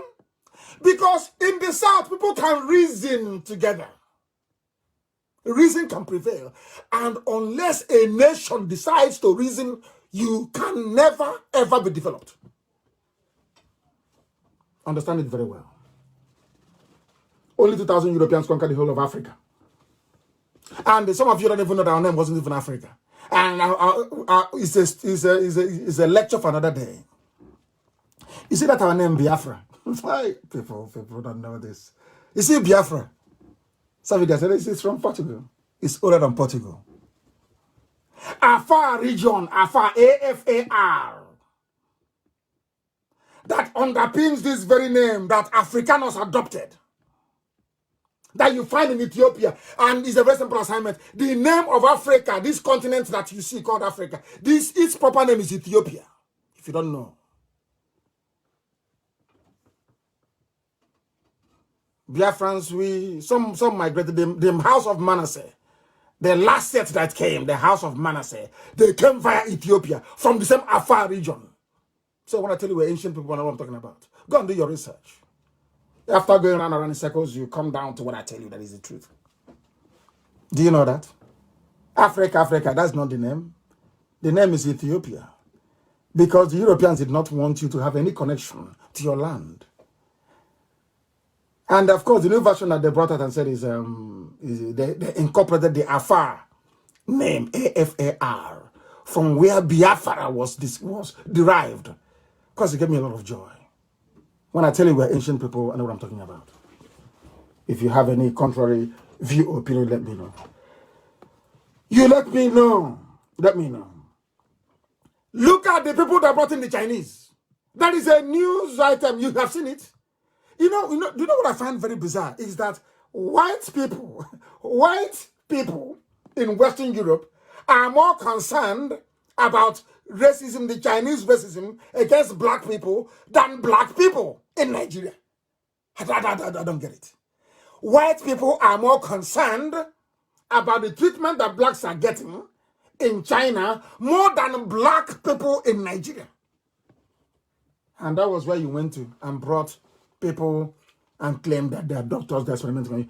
I want you to listen to this, please. What the Chinese are doing to you. And then you brought them in, and now people are dying in Kanu. And who brought them in? Abakiari's gang.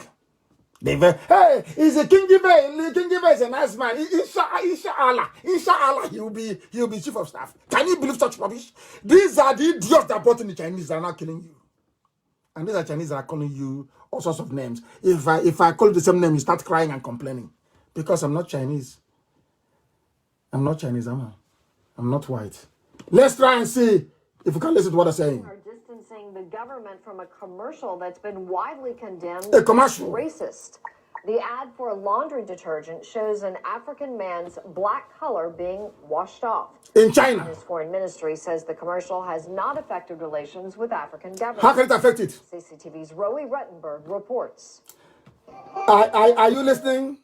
They did a commercial detergent like Omo or elephant blue detergent in those days. If you're old enough, as I am.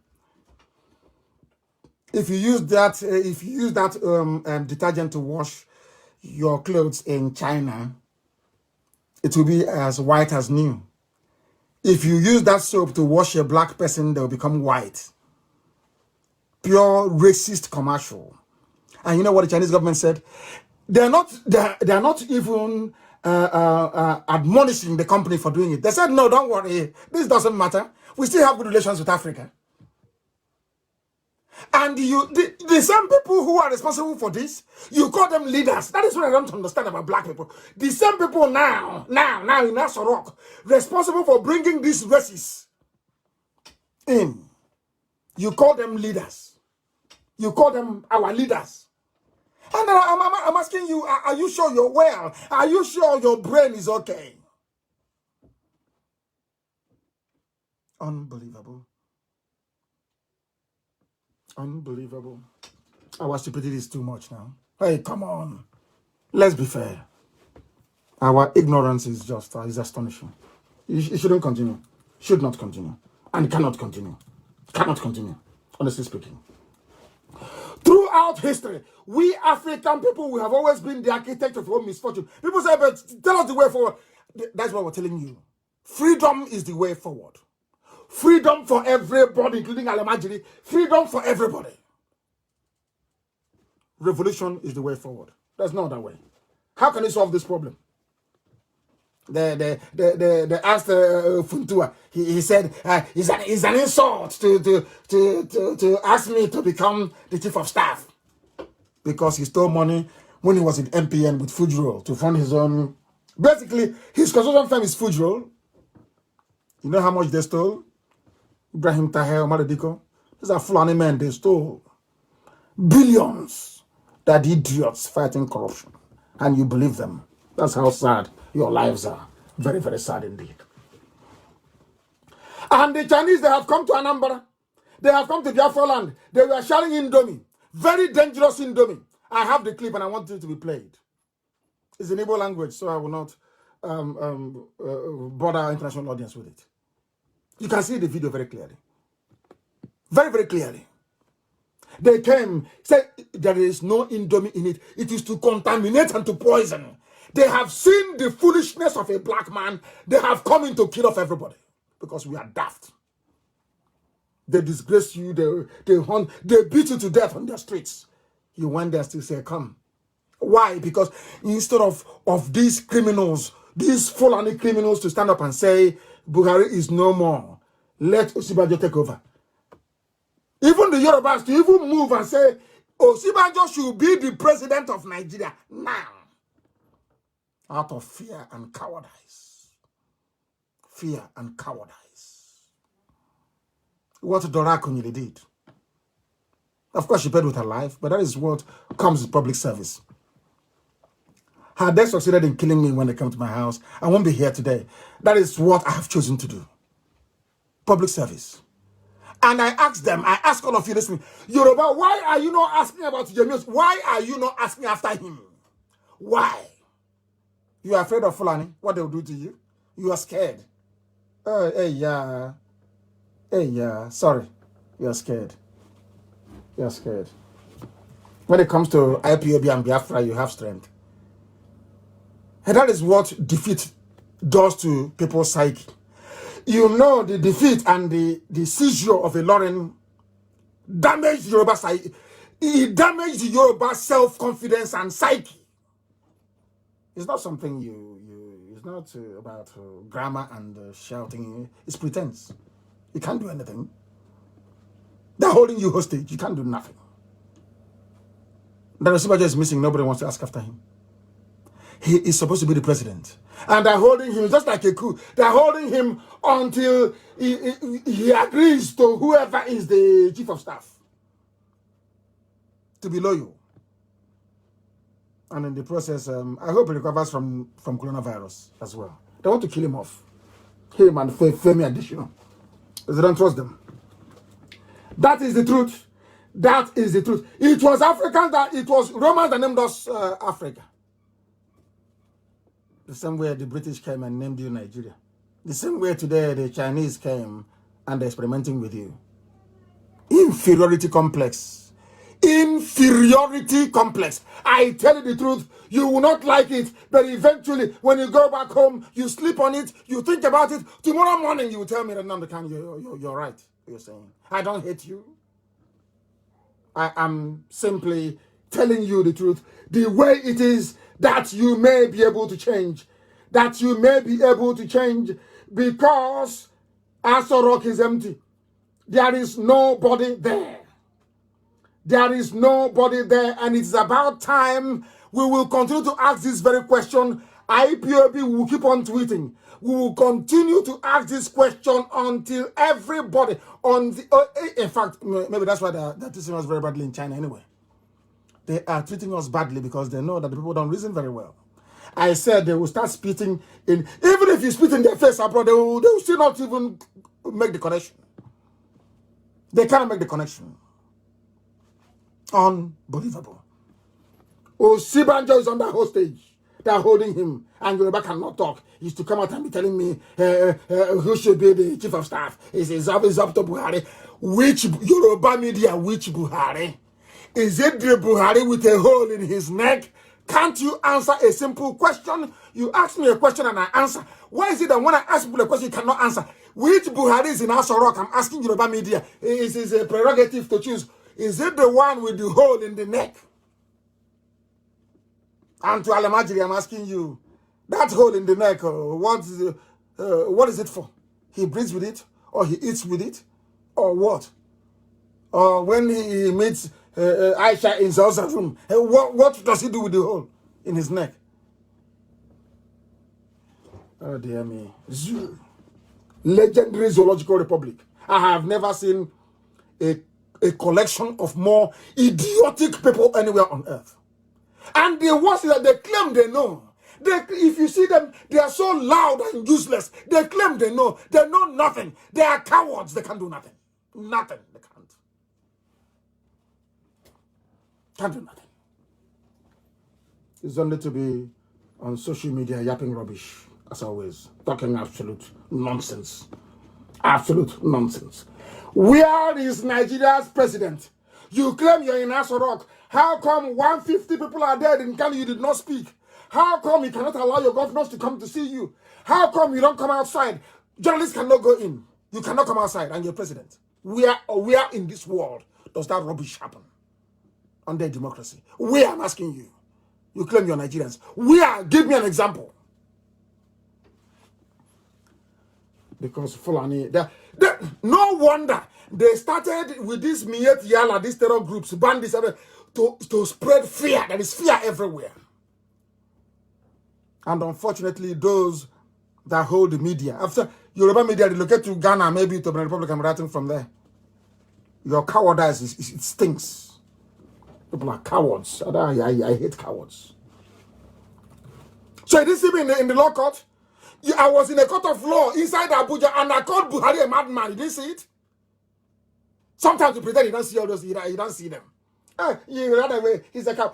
What I did in Abuja, your entire lineage cannot do it for them. Even if they live to be 1 billion years, they cannot do it. I called Buhari when he was alive. The old dictator, I called him a madman.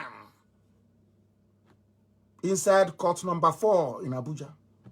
High court number 4. Being presided over by Binta Nyako. I called him a madman that they cannot jail me. I told them, you are not educated enough to jail me.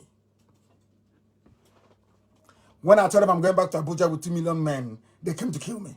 Because I told the whole world that thing there is not Buhari. I know the second that Buhari died. And we killed him. I know the second he died. Mad people everywhere. Zoo animals everywhere. From top to bottom. Here we cure your disease. Your mental illness, we cure it here. We let the whole world know how daft you people are. Your mental illness, here we cure it. They say, but he insults people. He insults people like, why won't I insult you? You're foolish. You went to China, you brought Chinese people. They are now killing you in Kanu. And you're saying, I'm insulting you. So those killing you are better than those insulting you. Do you see how foolish they are? Do you see how foolish they are? Very mad people everywhere. Very mad people everywhere. Look at it. In your country, a chief of staff is now the office of the president. They are holding their meetings every blessed day. You don't see the vice president. Where is he? Where is the vice president of Nigeria? Where is he? Who is Boss Mustafa? Ordinary secretary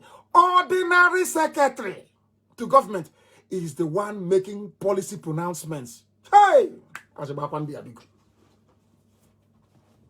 Oh my goodness. Zoo. Their professors are busy rigging illiterates into power. These same professors today, professors of political science, today they are quiet as this bunch of wild animals from Quranic schools in the Mohammedan Emirates of the North are let loose on I can't. What type of system of government are they running? I have no clue. What are you? What system of government are you running? Government by a chief of staff. A government by chief of staff. Is that what you're running? No president, no vice president. Government by chief of staff. You're telling me that somebody comes in now, you're hustling. All Jubril does is the actor, Jubril is in Cuba. Maybe it's even, are you sure it's not the Femi Adesina that's wearing the mask? Maybe it's him, or maybe it's Femi Adesina that's wearing that. I think it's him. I need to check the height and everything.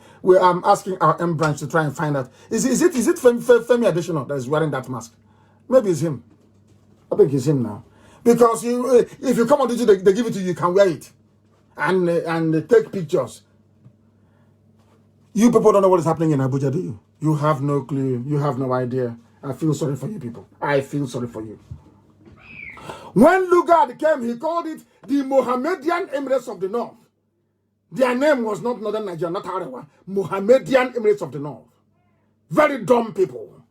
Can you imagine Boss Mustafa, ordinary cabinet secretary?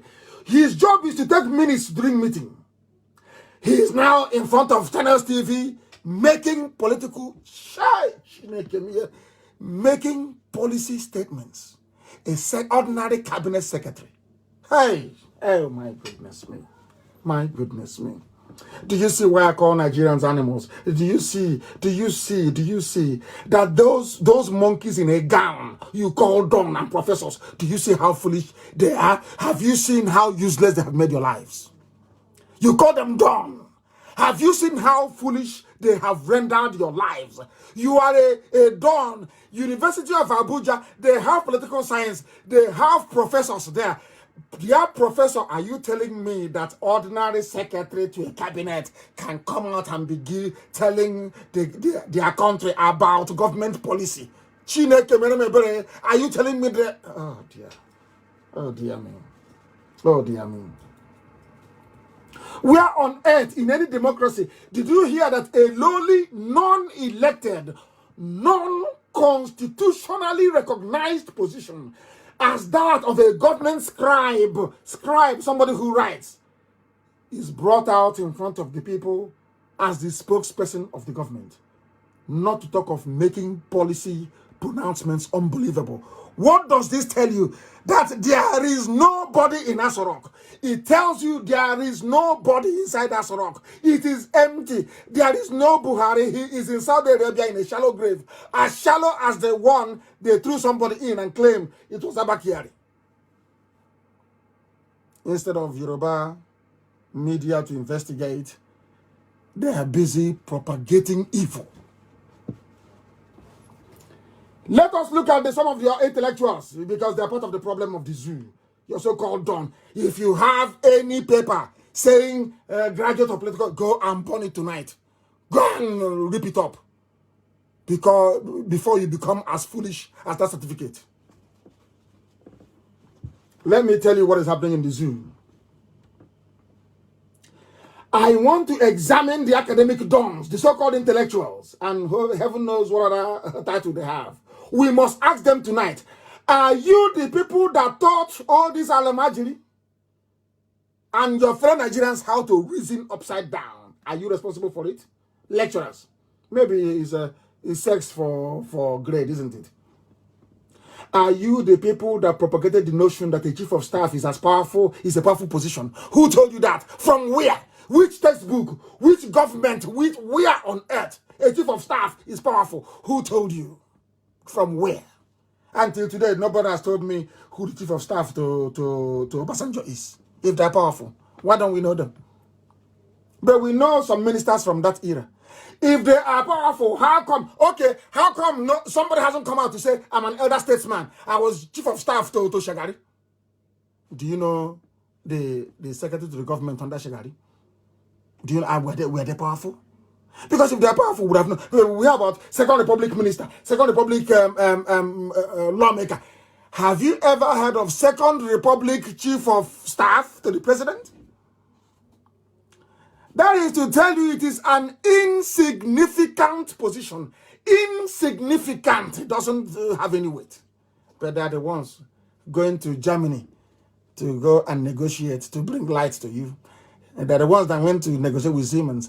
And I'm asking them, are you the power and mines minister? The answer is no. What are you doing there? And why is the EU, condoling with you, with your family when you're dead? Because you give them money. You bribe them very well. You know how to sort them out. And that is what you're telling me you have certificate, political science in the zoo. And in fact, if you read political science in the zoo, if I meet you anywhere, never ever mention it to me, please. Because I won't talk to you. Go and do another degree. You're a political scientist about lunatics everywhere. Everywhere. You have turned reason upside down. Turned people into zombies. Telling me you're a dumb. You're a professor of political science. Like professor of microbiology. Dumb fools everywhere. Dumb fools everywhere. What Boss Mustafa is doing right now, until they appoint a substantive chief of staff, is the job of Osibanjo. He should be the one leading. We should be seeing the face of Osibanjo every blessed day in the absence of Buhari and the Jubilee that is marooned in Cuba. Where is Osibanjo? I would ask. Yorubas must rise. I know they will not, but I'm just saying it. Yorubas must rise up. There was I heard some of them saying that they fought Abacha. It was the last of Abakoba. The man who actually fought Abacha was a Kweme. For your information, he formed the G32, from which PDP emerged. It was a Kweme that fought Abacha to a standstill. Shoyinka was abroad, fled abroad. Tinubu, you're looking at, ran away from the zoo. For your information, they bamboozle you with Yoruba media. They turn a story upside down. All of you were listening when I said that Abba Kyari was brain dead and on a life support machine that will be turned off at any moment. You heard me when I said it live on air. When some idiots from somewhere started tweeting their rubbish and they said, they've broken it. Fools. That's what Yoruba media does with your brain. Tell you we fought in Nadeko. It was a Kweme that defeated Abacha. He formed the... Go and ask, go and do your research. That's how they convince you to go to Yoruba churches. Abandon. That even some Biafrans are going to a church pastored by somebody called Suleiman. And your name is Nwajuku, the Son of God in heaven. And you're going to a church pastored by somebody called Suleiman. I feel sorry for you. Because I don't know who you are. It's all that game that they're playing with their media. What Fulani have done to you in the arena of politics, the Yoruba media have completed with their shambolic media. Their gutter, Lagos about expressway media. Yoruba, if you want to show that you're a nation, fight for Duduwa. Ask for where your son is. That is the least you can do. That is the least you can do. That's the least you can do. Fight for him. Even though we don't like Ojo Okalo very much because of what he did.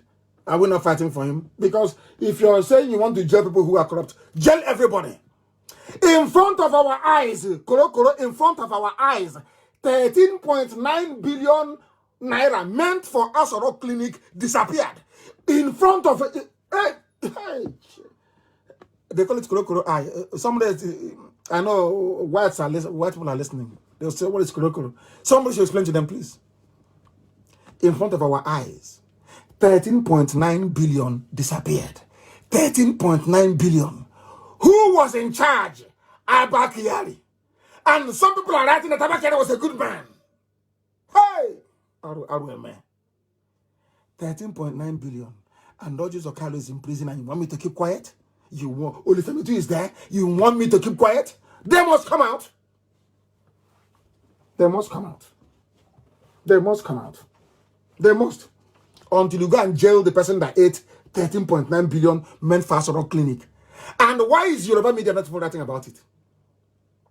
Why are you not a journalist? All of you, that Trump, that gear, or whatever rubbish name is, why can't you write about 13.9 billion stolen by Fulani kleptomaniacs, thieves there? Yes, we are the cabal. The post is still junior for me. And the funniest thing is that all the billionaires you have in the zoo, all the billionaires they made as a direct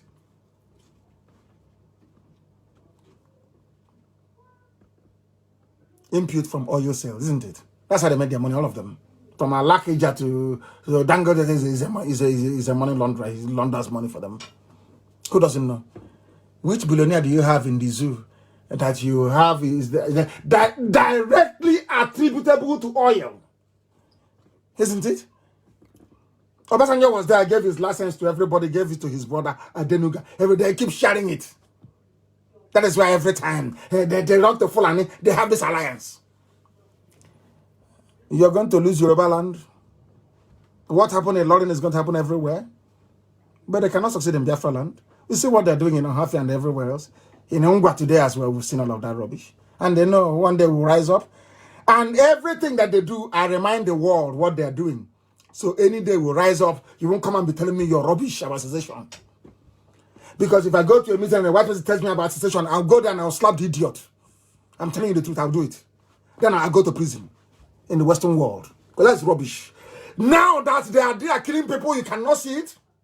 Now that Fulani soldiers and Janjaweed are everywhere killing, you can't see it. pretending they will rise up, is no longer be. We'll get there very shortly. We'll get there. Abakari stole 13.9 billion in broad daylight. And the EU are calling him a statesman. And the EU is fighting corruption. He went to negotiate. Nobody in Germany asked him, this one you're coming, are you the minister responsible? Is that your portfolio? Because they are part of the gang. They know that Buhari is no more. And to buy their silence, they're shipping money to them. And the time now is 7 minutes past the top of the hour. I don't know if people have the data to continue listening to me this evening. But those on radio can continue. Those who, if your data is finished and you want to disengage, I can understand. You can go maybe to the app, or you can go somewhere else to listen if you feel that Facebook Live is too much for you. I will excuse you quite gladly. But we must preach this gospel. It's very important, please. Very, very important. We'll preach it. I am now going to give you the names of your professors. They love to write for Vanguard. Or Sunday, they write They write. They spend 2 weeks researching what they're going to write. They plagiarize from all over the world. And they sit down and they compose, cut and paste. And they'll be, the grammar is sweet. Oh, that's what they'll be saying. Rubbish. Absolute rubbish.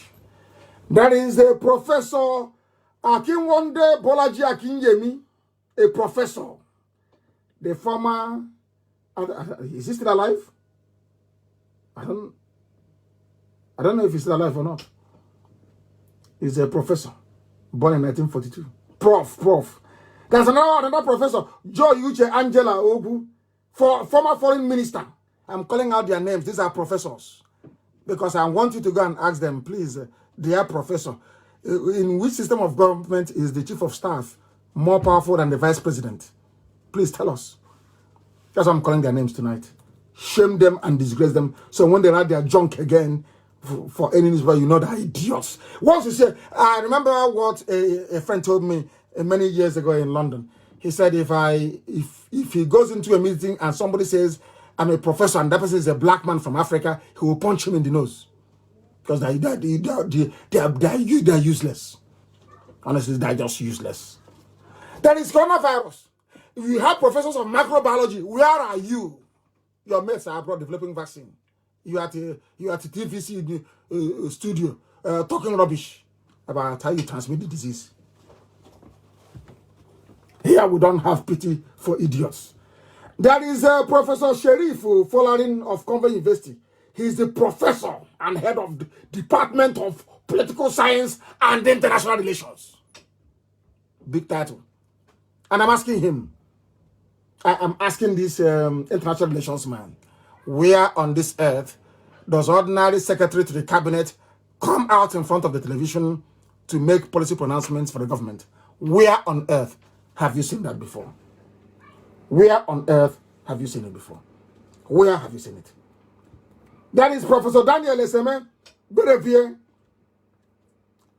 University of Nigeria and Nsukka has Nduaka, professor in political science. That is Professor Ezan Emmanuel Onyebuchi, UNN. Professor Ibano Kechukwu Obinna, UNN.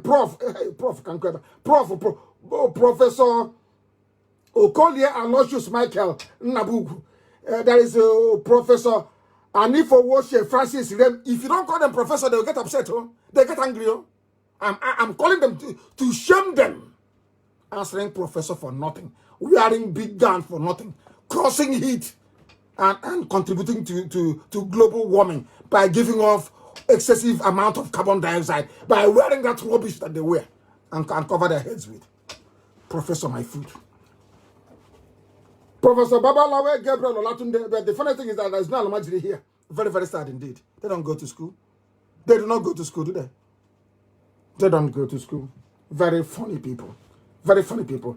Professor Ikegwa, Professor Onwachuku, Professor Onanka, Professor Njoko. I want to ask all these professors, where did you learn on this earth that a chief of staff is more powerful than the vice president? Where on this earth did you learn that ordinary secretary to the cabinet, Boss Mustafa, can come out and make a statement on the position of the government is unbelievable. That is to tell you, all these things, they lead to one fact. There is nobody inside Asorok. It's empty. Absolutely empty. All these mad professors are polluting the brain cells of their students and the entire country, of unthinking human, I'll call them beings only. They are a worse calamity than Fulani government. They cannot come out and speak and say this is not how a democracy should work. Professor My Fruit. Very soon there'll be anarchy on the streets of the zoo. Hunger will drive people out, they will come outside to protest, and then that revolution will start in earnest. No wonder Nigeria universities are in a mess. Some of them go to school from year 1 to the day they graduate. They have never seen running water. They use Mpalaka. They use Mpalaka lantern, Mpalaka the village one with oil in it and a piece of cloth to write thesis. No wonder the zoo is a mess. They use ordinary lamp, not even tilly lamp, ordinary kerosene lamp to study. These are undergraduates. Unbelievable. Unbelievable. The zoo is you. These are the type of professors you have. Look at how useless they are. They are there and things are... Oh my goodness. Let us read a letter from a graduate of Nigerian University. Please. Maybe he went to Ado Bayero University. He went to Ado Bayero University. Let us read the letter, please. Office of the Executive Governor of Kanu State, Kanu State of Nigeria, to whom it may concern, is about COVID-19 exemption. He's writing a letter. These are one of the quota people, because once the Sultan is sitting there, no wonder we score 320 to go to Unity schools, and then they only have to score 2. Some of them only have to attend, and they're going to Unity schools. And at the end of the day, they must graduate, whether you like it or not. They must graduate them from ABU, Zaria. And tomorrow they'll tell me he's an elite. These are the idiots calling IPOB full of intellectuals. These are the idiots. Let me read one of the letters that the world may hear. The whole world is listening. This is a letter from Nigeria, from the government, from the office of the governor of Kanu State. And the letter goes this way. To whom it may concern, exemption from Kanu State COVID-19 lockdown order. At least you got that one right. Compliment of the day. Hey, compliment of the day. I replace with E. Compliment of the day. I am with pleasure wish to bring to your notice the Kanu State stakeholders of table water was exempted from the Kanu State COVID-19 lockdown order, having falls on the category of essential service providers to the public. Hey, I'll have to summon energy and continue. In this regards, Kanu State government will be appreciative of your accordance of any possible assistance stroke cooperation that the company may require from your end. Accept the assurances of my sincere regards. Another chief of staff. Chief of staff, they love this position, chief of staff. Chief of staff to the governor of Kanu State. He's a doctor, he's a PhD holder. Dr. Ali Abubakar Makoda. Church Abasala. Hey, Zu alumni. He is a doctor, a PhD holder. He is the chief of staff to the governor of Kanu State. And the compliment of the day. I am with pleasure wish to bring to your notice that Kanu State stakeholders of table water. Hey! These are the people that Yoruba people are supporting. Eh? These are the people that Yorubas are supporting. Are you sure that they are well? Are you sure people are not going mad? Oh my goodness. Goodness me. I can't continue. This is the quality of written word in English. Because English is language, of course, it's not everybody's language. I accept that. These are the people that said that Bayelsa oil belongs to them. Unbelievable. Hey, Nigerian universities. It is a place where they train, as somebody wrote, they train cultists, Yahoo boys, and prostitutes, slave queen. All they know is selfie and laptop and alcohol. And where the lecturers demand for sex to give them marks. All they know how to do is to go on strike. They use their research grants, even including the professors of microbiology, to go and buy expensive cars and build houses. Only people like me can reset their brain. And that's what we're doing. And it's going to work. You watch and see. I was this way with our people when we started. If some of you can remember. Some were crying and saying, you're insulting us. I said, I'm not insulting you. One day you will thank me for it. You begin to reason like a human being. If you reason like an average black person, you're doomed. You're finished. You can never see running water all your life. You can never have electricity for 24 hours all your life. If you reason the way you do now, in the zoo, in Nigeria, you are doomed. I don't hate anybody. What I say is that of love and kindness. I must tell you, it's not out of hatred. Why would I hate anybody? I want your progress. Everybody, even including Alamajiri in the north. I want everybody to be free. I want them to go to good schools. I want the Alamajiri children in Kanu, in Katsina, in Sokoto, in Kaduna. I want them to go to good schools. I want them to have a good life, all of them, one after the other, from top to bottom. I have nothing against them. What I have something against is mediocrity, Fulani mediocrity, and the Yoruba hypocrisy. I cannot stand it. I can't. God, I can't stand it. I can't stand it. That's why I say what I say. And the duplicity of Biafrans, duplicity. Cunning behavior. I can't stand it either. But thankfully, we have cured our own illness. We started our own COVID-19 treatment from 2012. In fact, from 2009. But we brought in the drip, the intravenous. From 2009 was ordinary tablet. From 2012, we started to give them intravenous. And today, their brains are functioning. That is why if you can't defeat us anyway, nowhere. Nowhere. If you want us to fight on Twitter, we go. You want Instagram, we go there. You'll be the one to beg and run away. This is IPOB. It's not a bunch of... The best of the best is in IPOB. If you don't know. We just kept quiet. That's the same where we come from. That's the trick we bring on them. They are touts. We said yes. They are opportunists. We said okay. They are miscreants. But we are doing our job. We are doing it. Now that Corona has exposed everything, they are now running to us and saying, please come and help. That's how we do it. Because we are IPOB and we are blessed from heaven. Blessed from heaven. I do not hate anybody. Heaven is my witness. Everything I do out of compassion, out of love. Even when I castigate you, I do it out of... I want you to change to be a better person. I want to travel to Yoruba land when they are free. And everything is working. I want it. Of course. I want people in Baggy. I want Baggy people. I want TV people. I want everywhere to be developed. The same thing I want for my children is what I want for you and your children. That's what I want. Look at the oil you're accusing me of. Oil is worthless. To bring it out of the ground is more expensive than actually selling it. But we are still doing what we are doing. We are still pursuing what we are pursuing. I hate mediocrity. I cannot stand it. And do you know why we are the way we are? Some of you may have forgotten, but I'll remind you. There was a creed we used to recite when we started this very movement. I wrote about one of them earlier today. The oath I took in Jerusalem when I went to ask permission from God to do this very work.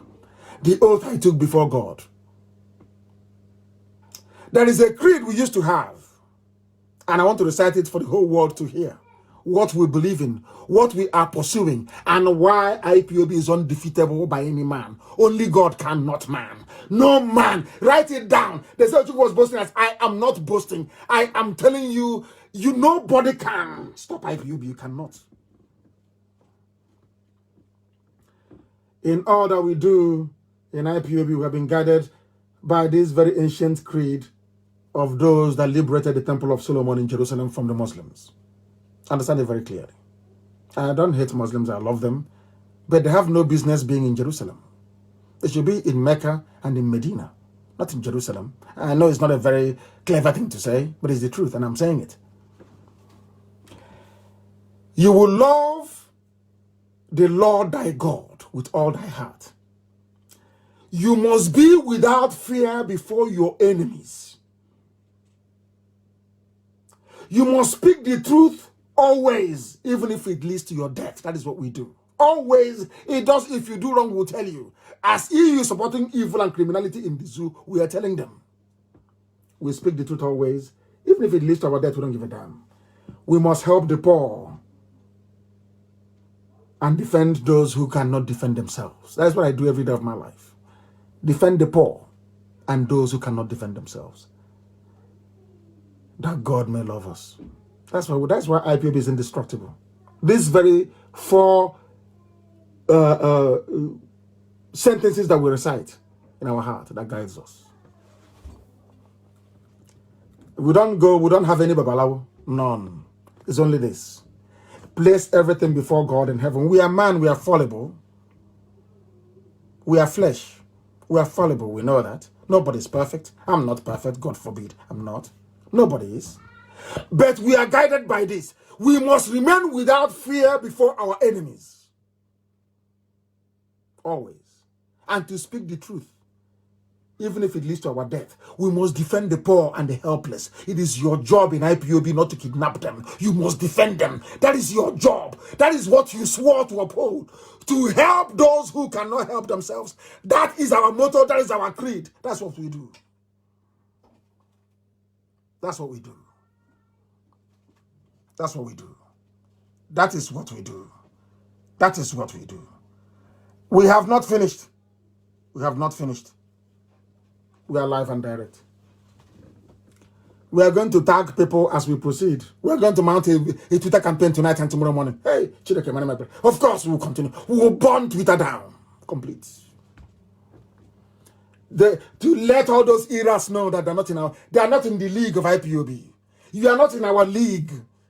We have confronted you, and the UN we are begging us. We have seen everything. Please don't come to us again. We have seen it and we'll do something about it. How do you think I was released from jail? Is El Zagzagi out? Of course not. How do you think I was released from jail? This IPOB, these people you're calling them miscreants. IPOB was on the case of the UN. Everywhere any head of state is going live, we are there bombarding them until they called Asorok and told them, leave that man to go immediately. That's how I left Kuje prison, if you don't know. These people you're calling me, these people. You don't know what is IPOB. We gave them a sample. We just gave Twitter a sample. Only 2 hours. And they were crying that their servers can't even cope. We do what we do to save the zoo, to save you from your stupidity. That's what we do. You may not like it, but it's the truth. You may not like it, but it is the truth. Why are we saying this? Oil, that oil. OYEL, oil. That you get from Izombe. Oil that is everywhere. Oil that is in our land. In our, oh my goodness. Hey, dear me. Oil price has fallen so low. Listen carefully. For you, they are now begging people to take it for free. They will even pay you $5 to take the oil for free. Allow me to repeat.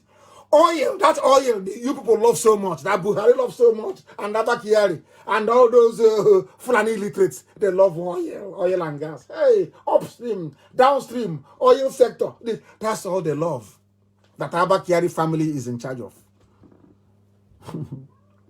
Are you listening to me?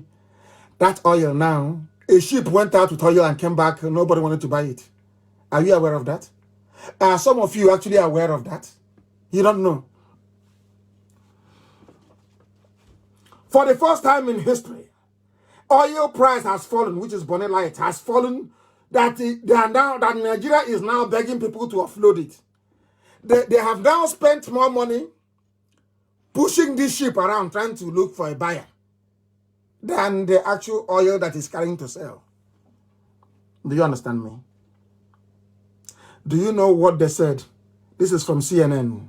For the first time, they're actually correct. You know what they said? Nigeria may have one of the worst governments in the world. So they know. That is why we must continue tweeting. Nigeria has one of the worst governments in the world. The whole world knows. They know about Jubril. They know that Buhari is dead. It's only a matter of time. Let COVID-19 finish. How the zoo is gone. And they know it. They are fighting a losing battle, and they know. Are we the type of people that you come to with sense? You want to do sense with us, IPOB? And you think you will defeat us? Yeah. Oh, you're wasting your time. You're wasting your time. Now, listen very carefully. Some of you do not know why Bill and Melinda Gates said what. There was an idiot and a fool that wrote, Nnamdi Kanu. He thought if he says that I attacked Bill and Melinda Gates, that somehow they will renew his visa to go back to America. He's a one zoo animal like that. And I will attack them again tonight. Bill and Melinda Gates, they know what you don't know. They brought COVID-19 in because they were the ones sponsoring the doctor that gave China, that was working with China, Dr. Lieber. He's going to jail for 66 years. It is there for the whole world to see. Bill Gates was funding that very laboratory that of Harvard, at Harvard. Look at Abaki, they're going to Harvard. That means that they take anybody now. It's no longer an Ivy League, after all. Rubbish. Those that COVID-19 failed to kill, hunger and starvation will kill them. Or the radiation coming from 5G will also help. That is why I am calling on all governors in Biafra land to work with the people, please, to guarantee that we have constant supply of food. Our people are starved between 67 and 70, please. We don't want to go through that again. We cannot afford to go through that again. I'm also appealing to Biafrans all over the world, please.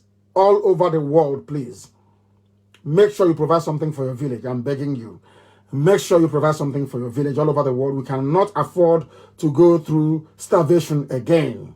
We can't afford to do so. And I'm begging all the governors in Biafra land, please. We don't want to go through the mess that our parents saw between 67 and 70. We are begging you. As I said, I will not be hostile to anybody unless you do something that warrants it. But for now, please, I am appealing to all the governors to make sure that they work with the people to ensure that it's food. After COVID-19, of course, all hostilities will be resumed. For now, we must come together to make sure that we save our people from starvation and from hunger. Very, very important. Their life is more important than anything else. And we must make sure we keep our people alive as much as we can. The people that you have now in Aso Rock, nobody knows who they are. Nobody knows who is in charge. There is no Osibanjo. He's the only one who's elected to actually do something. He's no longer there. What they have done with him, we do not know. Nigeria as the great zoo is gone as we know it. It will never, ever be the same again because I am not going to relent. We have gone for the truth, and that's where we're going to remain until the whole world makes, of course it is already a laughingstock. Nigeria is a laughingstock among the diplomatic community around the world. They are finished. They are gone. Nobody takes them seriously anymore. That was why they went to China to go and bring in murderers and killers. And since the Chinese came, the mortality rate has gone up of COVID-19. 150 people died in Kanu alone. They don't take my word for it. Daily Trust, which is a Janja witness, over carried it. So go and ask them, it is there. They are digging graves even as we speak right now. They are digging fresh graves in mass burial sites in and around Kanu City. And now let us go to the main one that some of you will be shocked to hear about. You know that Nigeria runs what is called a rentier economy. They only have one produce, they only sell one thing, and they import everything else. That is the economics of, the Janjaweed economics of Fulani people. Now, as I've been warning you for very many years, it has come home to roost. And now let me tell you what they're saying. States may get zero allocation in June over oil price crash, says Governors Forum chairman. I will repeat. Ekiti State Governor and Chairman of the Governors Forum, Dr. Kayode Fayemi, has said that states may get zero allocation for federal accounts and fiscal commission in June owing to the drastic fall in oil prices around the world. Are you listening? There is no more money to pay teachers, no more money for those that come for monthly allocation, all those corrupt traditional rulers, all those corrupt ex-politicians, that go to government house every month to go and collect allocation, there is no money for June. Remember when I told you to join Biafra? Remember when I told Nigerians that freedom is the best way forward? That things are no longer working? They laughed at us. They called us all manner of names. They said everything about us, even some of them unprintable. Do you know what's happening now? There is no more money to allocate to states. Are you listening to me? This is from the Ekiti State Governor, the chairman of the Governors Forum. No more money to allocate. No more money to allocate. The zoo is gone. As they say, it's over for the zoo. They're finished. Common unseen virus, a tiny virus. The so-called giant of Africa. The most populous nation, black nation, people talk rubbish. That's crashed. There is no money because in any civilized part of the world, once you fail to pass your budget, you're finished. They can no longer pay teachers. They can no longer pay their workers. Pensioners are doomed. On top of that, there is a lockdown. There is coronavirus everywhere. A perfect setting. Unless the people rise up now to revolt, 100 million will be too small, the number that will die. And then you will know that Bill and Melinda Gates, that they descended from Lucifer. Are you listening to me? There is no money for allocation to states. Are you listening to me? There is no more money. It's over. It's finished. The party is over. It's gone. You're talking. Buhari should choose his own chief of staff. I bet they know that Buhari is no longer there. You're deceiving yourselves. You are lying to yourselves. You are deceiving yourselves. You are lying to yourselves. In my life, I never lied to myself. Tell myself the truth. And now the setting is perfect. And let me tell you what EU will say. EU will say that Fulani terrorism and banditry, or should I say Mieti ala banditry, well, you know, before they used to say, when I go to all these meetings with the UN and all the rest of them, they used to tell me that, oh, Mr. Kanu, the reason why they're attacking you is because they're looking for where to graze their animal. And I asked them, okay, is that what happens in your place? They, no, it doesn't happen. That's why we are working with them, with the pastoralists to try. Imagine them. Let me tell you what they will say. Because what the Fulanis are doing now is trying to use the chaos to advance and to invade. If we now complain to EU will say to us that hunger is the primary driver of all these behaviors. It will no longer be access to water for the cattle. It will now be hunger. So if they are smart, so to speak, if they are actually intelligent, to be honest with you, the Fulanis, I mean, now it's time to invade the South. Now it's time to Islamize everybody. If they are smart, that is. If they are smart, that is. Now is the time. Now is the time to invade. I'm telling you that. Now is the time to invade. Are you listening to me? You are now at the mercy of the Janjaweed. They control the army. They control the police. They control civil defense. They control the Air Force. They control the Navy. They control everything. Even the little money that is left, they're the ones controlling it.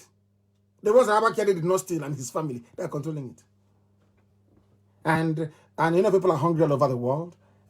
Maybe by tomorrow, the U.S. ambassador in Abuja will call for more money. They'll give her more money. Maybe they'll give her maybe $2 million. The British High Commissioner, they'll give her maybe $3 million. The EU, they'll give EU $5 million as bribe. So that when things start happening, they'll say, it's the hunger. Oh, there's chaos everywhere. There's hunger. And that's why they attacked. Meanwhile, they're happy. They're killing you. You don't know that the EU is happy anytime that the Fulanis kill people because your population is reducing. It is coming down. That's what they want. It was written many, many years ago, 1973, by Dr. Henry Kissinger, that Africans are so stupid, you need to depopulate them. They are useless. They have many resources, but they are hopeless. It's now happening. So anytime the Fulanis kill anybody, Britain and Europe, they're very happy. Hey, they're very happy. They're very happy. At least the population of those monkeys is going down, so they're very happy. But you don't know, do you? Only here will tell you the truth. And the truth is what will set you free. That is why they attack the army, Nigerian army themselves. When I complained to the world, I went to America. I was telling politicians on Capitol Hill that Nigerian soldiers they are more deadly than Boko Haram. Nobody believed me. But do you know that Nigerian soldiers have repeatedly attacked remote villages in Ebonyi State? Umuogudu, Akpu, Mbo, Hauku, the government area of Ebonyi State. Constantly, the Nigerian army, they come because they come and IPOB will repel them. They come, the Janjaweed, the Fulani terrorists, Mietiala will come, will repel them. They will come. They will not send the army to go and clear the way for them. And the army will come, kill our people, sack our villages, burn down our houses, destroy our crops, and then the Mietiala can now move in to occupy the place. While, meanwhile, Dave Umahi is there. As an Igbo leader. I said I will not criticize anybody, but what's happening in Ebonyi State is terrible.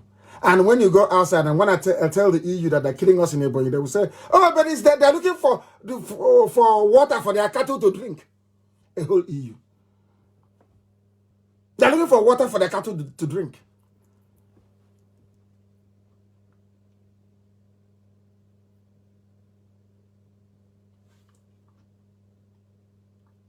Can you believe such nonsense?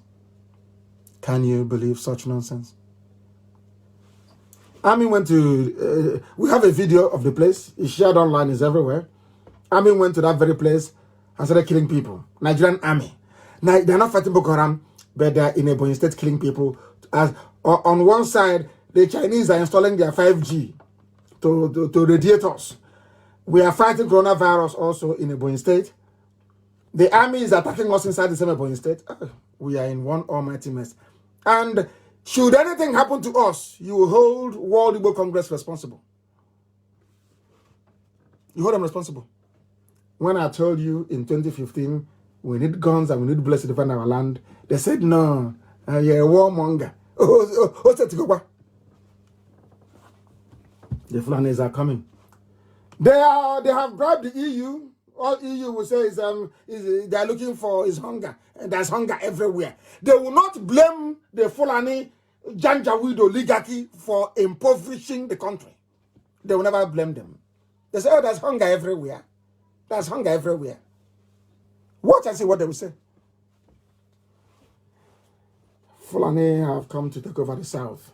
People, it's way too late anyway. We have to fight our way out of it when the time comes. But our people need to be taught a lesson. So that when next they hear a prophecy, Gideon Oka warned you in 1990. You didn't listen. Gideon Oka warned you in 1990. Did you listen? No, you didn't. You were doing your one Nigeria. Hey, don't come and bring trouble for us here. Don't come and bring trouble for us here. But now trouble has come to your doorstep. The army are in Ongwana killing people for no reason. If the Fulanis come to your farm and destroy your crops and you drive their cattle away, they will call the nearest Nigerian army formation. They will come and start killing people in the village. And will Yoruba newspapers write about it? No. Will channels report it? No. That they are doing a drama, a carousel to somebody you're interviewing. You're doing a job. Unbelievable. Unbelievable. Zoo. But it is not limited only to Biafra land. I want to tell you the level of compromise and deceit at the heart of Yoruba journalism. Deceit. As we are discussing the rot inside Asorok, so are we discussing how terrible and awful Yoruba journalism is. This is Punch newspaper, a Yoruba paper, writing about a Fulani attack in a Yoruba village. That's why I told you that cowards should not be journalists. Cowards should not do journalism. Residents fled from Fulani headsmen, and I'm sure some people from this community will be online with their with their techno. Say, oh, Nnamdi Kanu, oh, you're a coward, oh, you ran away. But they have run from their village, or they fled from their village. Because of Fulani Janjaweed. Mieti Allah invaded the village. No fewer than 5 villages were sacked in Ondo. You know what Punch said? Allegedly. Reportedly. Reportedly. Are you listening? They said Facebook should leave us alone. They are panicking. Facebook is panicking. Punch news Yoruba paper. Yoruba people called a Yoruba editor and said, I don't know how to speak Yoruba. It's up by me or whatever. It's Akami, I don't know. Said, we are being attacked. We've been sacked from our village. Benny, I think they said Benny. We are being attacked in our village. A Yoruba editor wrote, after finding out that it is true, that these villages were being attacked in Adejubu, Adewole, Olotin, Olondan, and Jojo, in all are in Akure North government area. Yoruba people found a Yoruba editor and told him, we are under attack. These villages have been sacked in Yoruba land. You know what he said? He wrote, allegedly.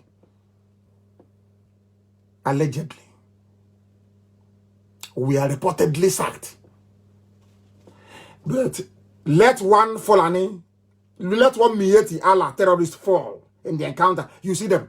Oh, Fulani man was killed. A Fulani man was killed. Oh, police is angry. Army is angry.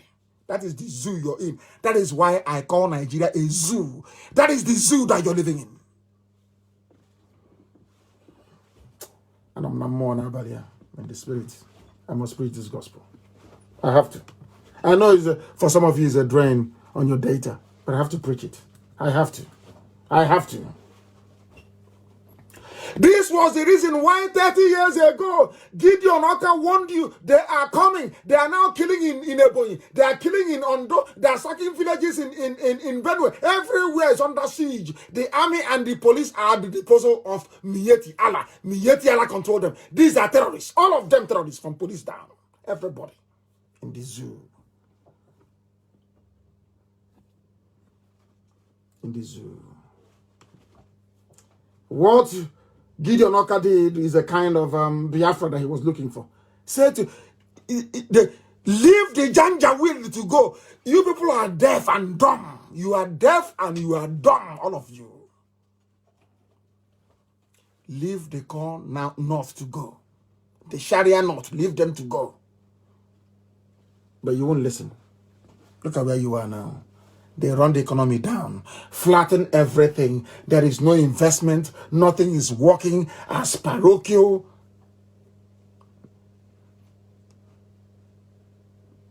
As horrible as possible. These are evil men. Evil. That when I hear somebody write anything good about them, I hate that very person. That's how my life is. I don't tolerate evil. I don't tolerate evil in my... I don't. God is. I don't tolerate evil. That's why I don't have friends. I don't need it. Those who are close to me are those that will see evil and condemn it, regardless of where it's coming from. You condemn it and say it is bad. We are not joking. We are very, very serious about what we are doing. That is why we are pursuing Biafra the way we are.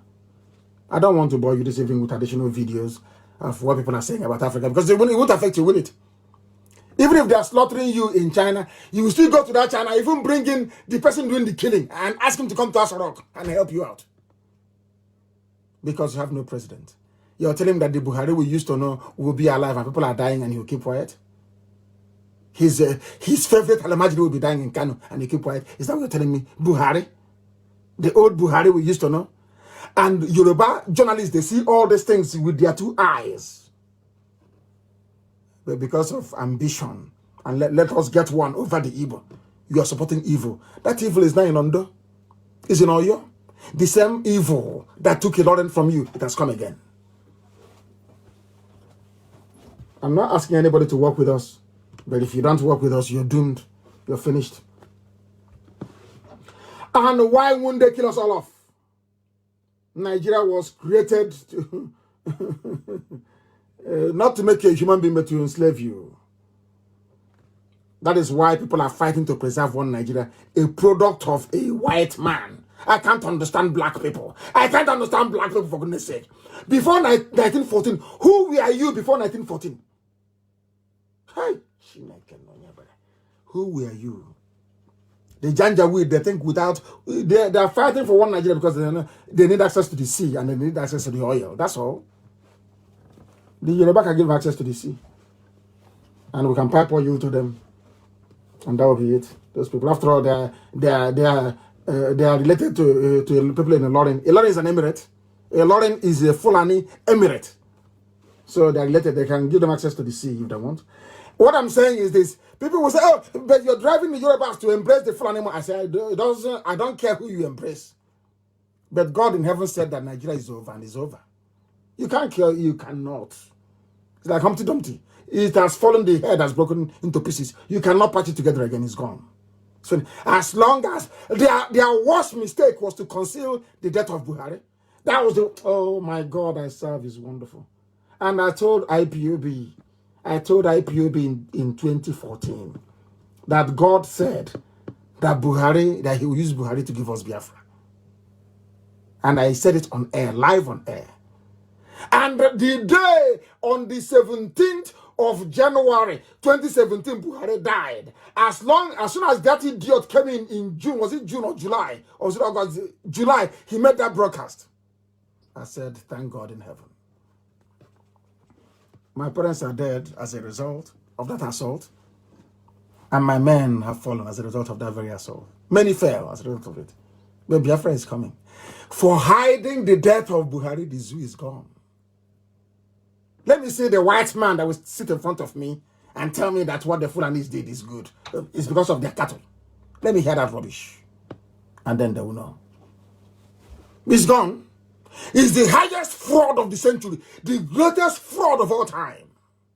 I now want to tell the world that the Fulanis are more, the Fulanis and the Sudanese, they are more fraudulent than any other person you can ever meet.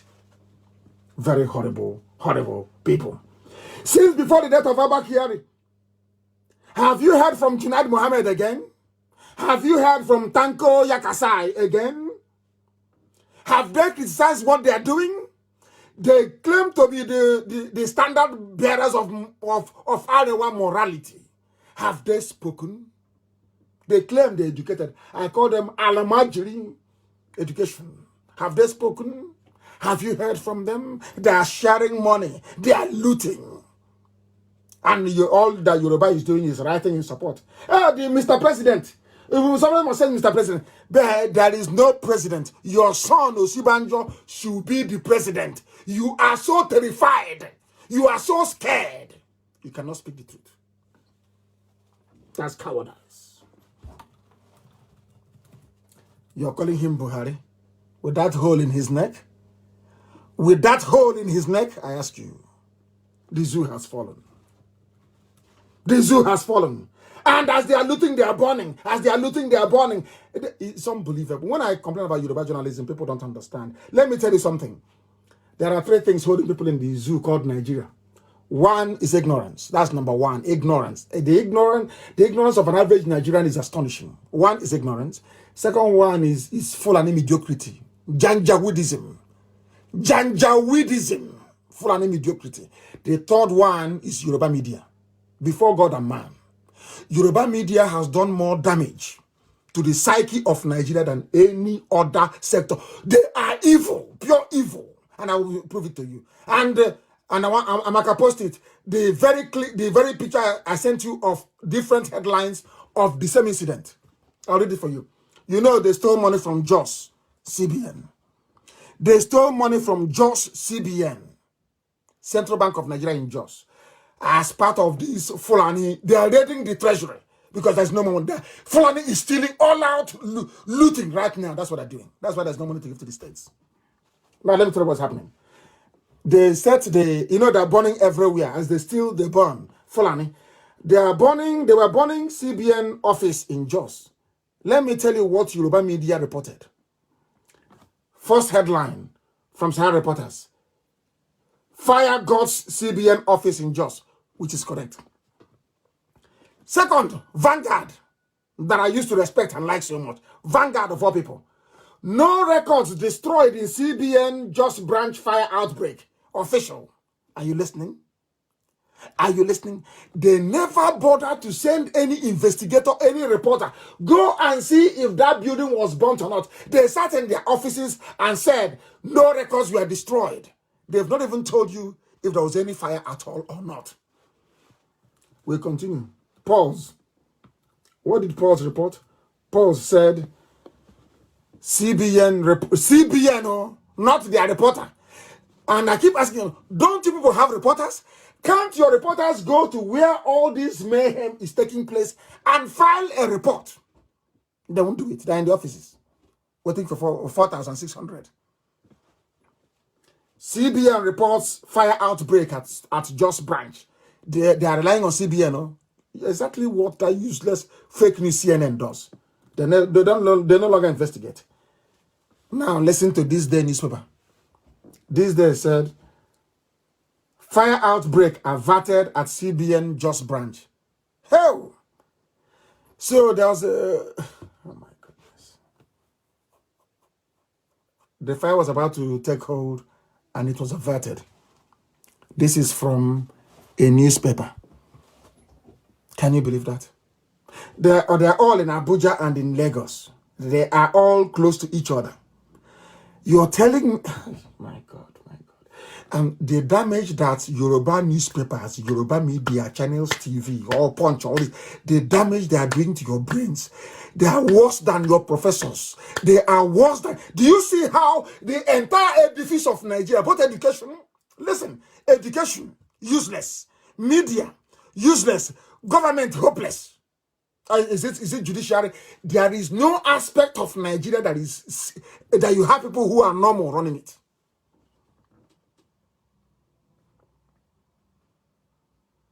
Do you see how bad Nigeria is? That Nigeria that is your country, you see how terrible it is? Even your own newspapers. There was a fire outbreak in Jos. One is reporting the place is burnt. One is saying that CBN said no files were damaged, which means there was fire. And this day is saying fire outbreak was averted. Hey, journalism in Nigeria.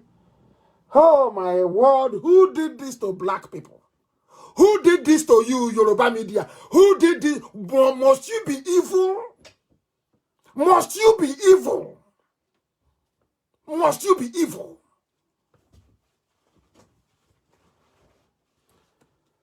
When they finish looting us rock, maybe they'll burn it as well. And that's one they have. The person wearing that mask now, there, I suspect is Femi Additional.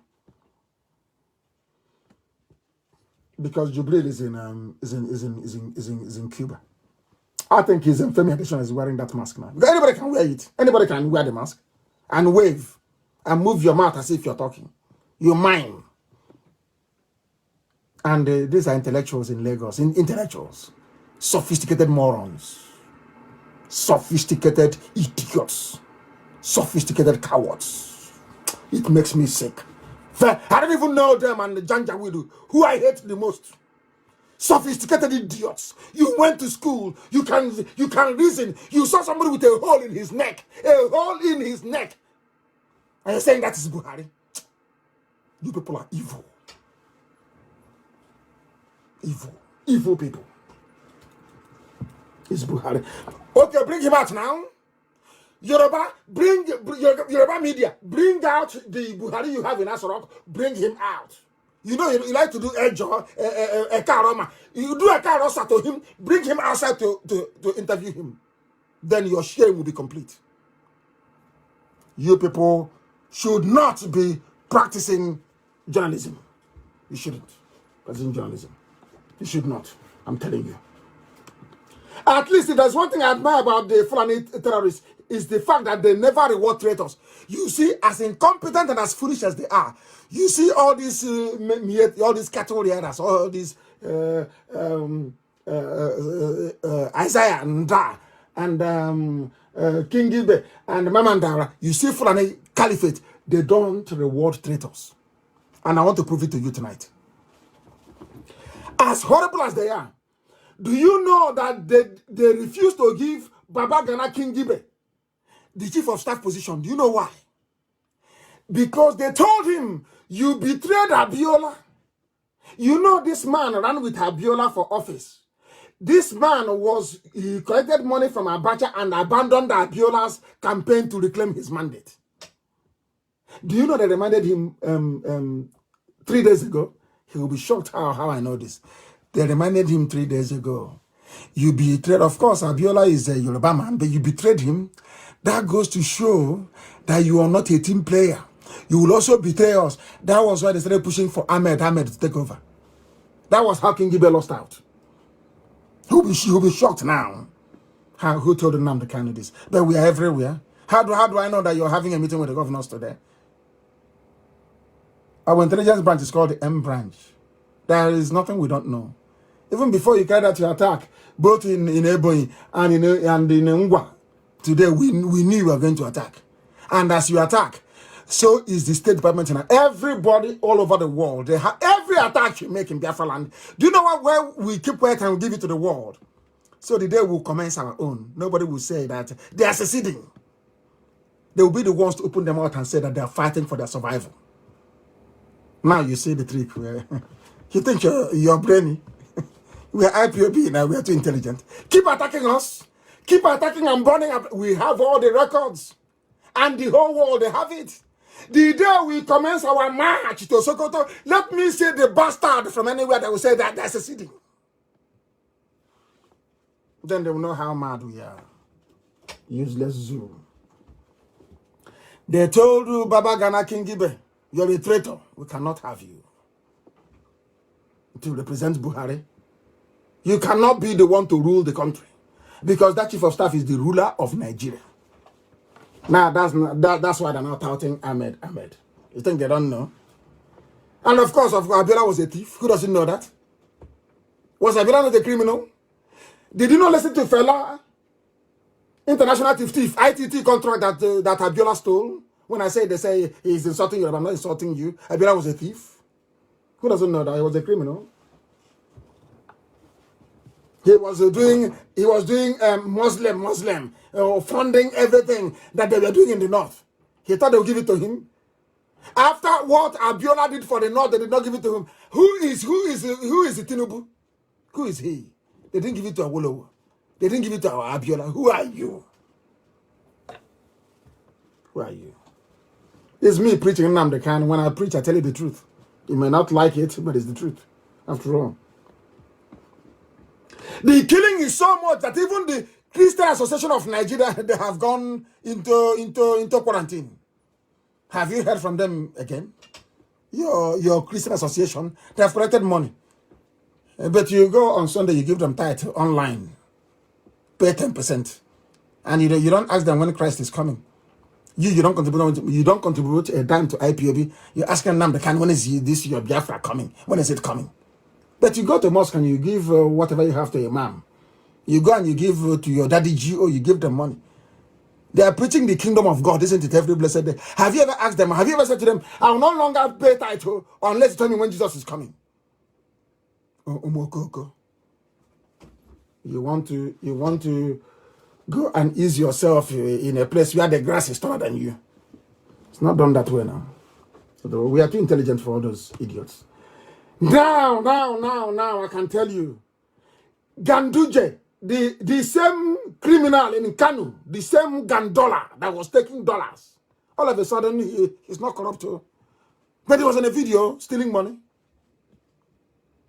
He was seen forcibly converting Christian girls to Islam in broad daylight. Nobody said anything. If that thing were to happen in Owerri, believe you me, beans, the artillery division would be everywhere killing people.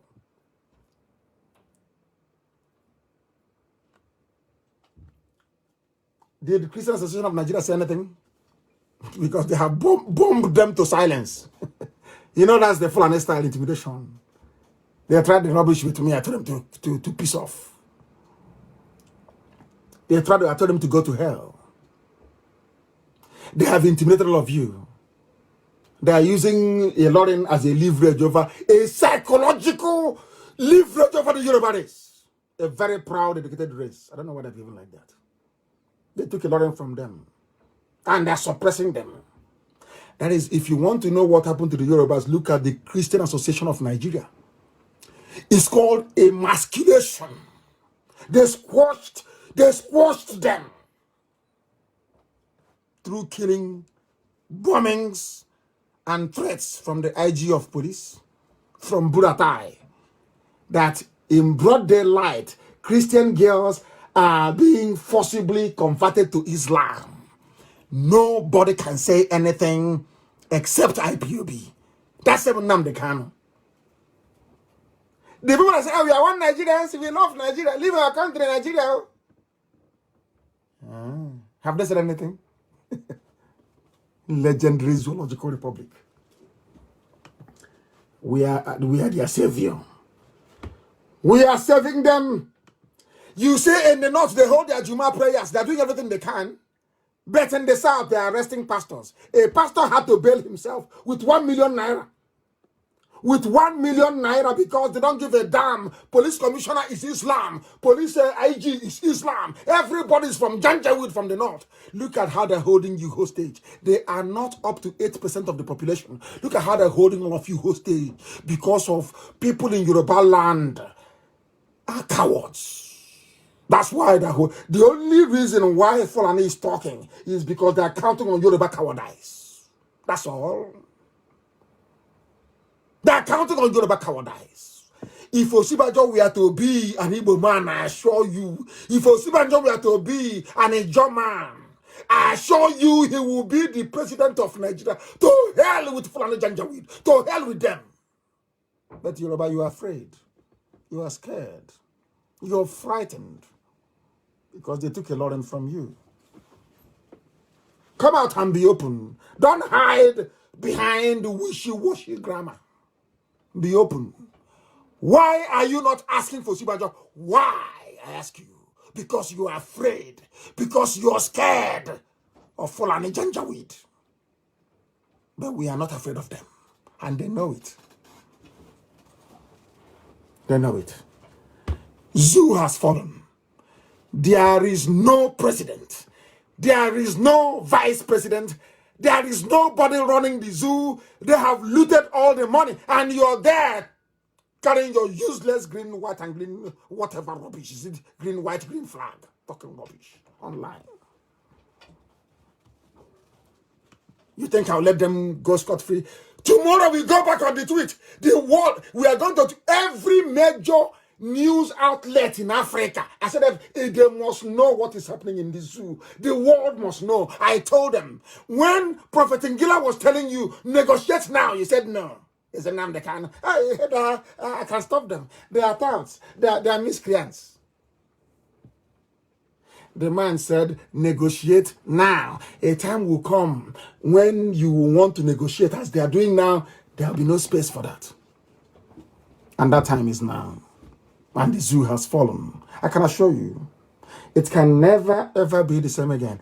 If they call for a sovereign national conference, if they call for a confab, we would not attend it. It is too late. I want Yoruba to stand up as a race and as a people. Stand up for once and support what is right. Impunity and evil is happening. Stop supporting evil, Yoruba. Stop supporting evil. It's not good.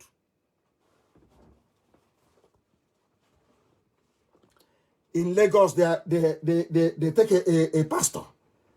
They said he broke the curfew. But in the north, you're having your Juma prayers. Nobody touches you. Nothing is happening. People are going about their business. Northern governors came out and said, we are not locking down anything. Because your Christian Association of Nigeria run by, what is that idiot's name? That's the Christian Association of Nigeria chairman. They have defeated him, haven't they? Crushed him into the ground. That is why when you see IPOB, you respect IPOB. They did everything. Provocation. so I can go to war prematurely. Look at it as, hey, when is the war starting? As if I'm a fool. You think I will go to war without being prepared? I will go to war and I will lose. Is that what you think? Nnamdi Kanu will lead his men to war and I will lose. Who told you that? Rubbish. You don't know who we are. Remember when I told you that on the eve of my parents' burial, I did a broadcast and I told the commissioner of police in Abia State, no, 2 days before, I told him that you will leave, that people have come to Abia State. They tried to do gra-gra with IPOB and they left. If you have a white person listening with you, tell them what gra-gra is. They are trying to do, you know, he was trying to do, I'm the CP, IPOB must leave. I told the idiot, you're leaving very soon. And you know what happened today? The Fulani Inspector General of Police have now redeployed Abia State Commissioner of Police. He's off Abia State. He's off Abia State. That's how we roll in IPOB. Anything I tell you comes to pass. I told him, all these things you're doing, say, serving Alamajiri, you will be removed from Abia. You will be removed. Others have come, they have gone. That was a very nice Yoruba man who was a Commissioner of Police in Abia State. Very nice man, a gentleman. Well read. There was no problem in Abia State. IPOB, we don't carry guns. Nothing. Nothing. But it's just Fulani primitivity. You know they're primitive. Forget all that nonsense. Which Fulani went to Harvard? Which idiotic Fulani went to Harvard? And they look like, oh God, they look like a filthy ram in a seller market. Who told you when they went to Harvard? Those things went to Harvard, and the reason the way they do, they went to Harvard. Oh, please spare me. It seems somebody will go down and purchase a diploma certificate and tell them they went to Harvard. Rubbish. You went to Harvard, there is no light, no running water, Alamajiri everywhere. You're looting money. You stole 13.9 billion. You say you went to Harvard Invest. So others that went to Harvard, they also looters as well. Are they looters? Nonsense. People hiding under their cowardice and writing rubbish. If you know you cannot stand the heat, get away from the kitchen. Get away from there. You can't do it. You piss off from the kitchen. Let's do our work. Omahi is disturbing people in Ebonyi.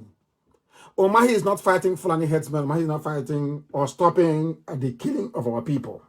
Maybe, you know the way that God works. Sometimes God will leave people to wallow in their stupidity.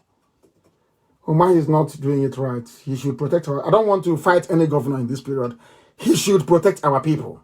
The army are killing us. Of course, we've informed our contacts all over the world and informed governments all over the world as well as to what is happening in Ebonyi State. We are just putting it there. Not that they're going to do anything for us. But the day that we commence our own madness, nobody will blame us for it. That's all we are doing. Simple as that. And Omahi arrested a journalist. We want him to release this very journalist, please. We want him to be released. He arrested a journalist. We want him to be released. And he has banned the Sun newspaper and Vanguard from reporting from the government house. He's an ordinary governor. Oh my goodness me. I don't know. Do you know the meaning of democracy? Freedom of speech is in their useless constitution, written by another Janjaweed. It is there. Freedom of speech in Biafra land. No, you can say whatever you want to say about anybody. You're free to say it. Is your business. If you're sad or if you're angry, you file a libel suit in a court of law. How can you be banning and arresting journalists? What sort of nonsense is that? We don't like them. I don't like them myself. But when I see a journalist, I hate journalists to be molested. I do not like it. I don't like it. I don't like it. I just don't. It is not good. It is not good. It is not good. It was SARS again. 1 minute they say, oh, we've abolished SARS. The next minute again, SARS are arresting people everywhere. SARS in Ebonyi State went and arrested a Vanguard correspondent in the name of Peter Okutu. We want him to be released, please. I don't know who he is, and I don't care to know. You must release Peter Okutu. He is a journalist doing his job. If you don't like what he is written, use your influence at the local magistrate court as you used to do. Go there and ask him to pay fine or you jail him for libel. You don't send police to go and arrest a journalist. What for? Of course, it's a zoo. Why am I complaining? You don't practice. After all, your chief of staff is your president. So what do you know? It's a zoo. What do you know? I ask you, what do you know? You know nothing. Zoological Republic. He must be released. Dave Umahi, you must release Peter Okutu. He has done nothing wrong. If he has published anything you don't like, as you have done, you can ban him from the state house as your prerogative. You're the governor. You can take him to court, but not to arrest him. He did not commit any crime. He only expressed a particular view which you do not agree with. That does not call for the arrest of the man. He has not killed anyone. So you must release him. Or else we'll add in the names of the people we are giving to the world as those that will be disciplined when Biafra comes. And we don't want to do that.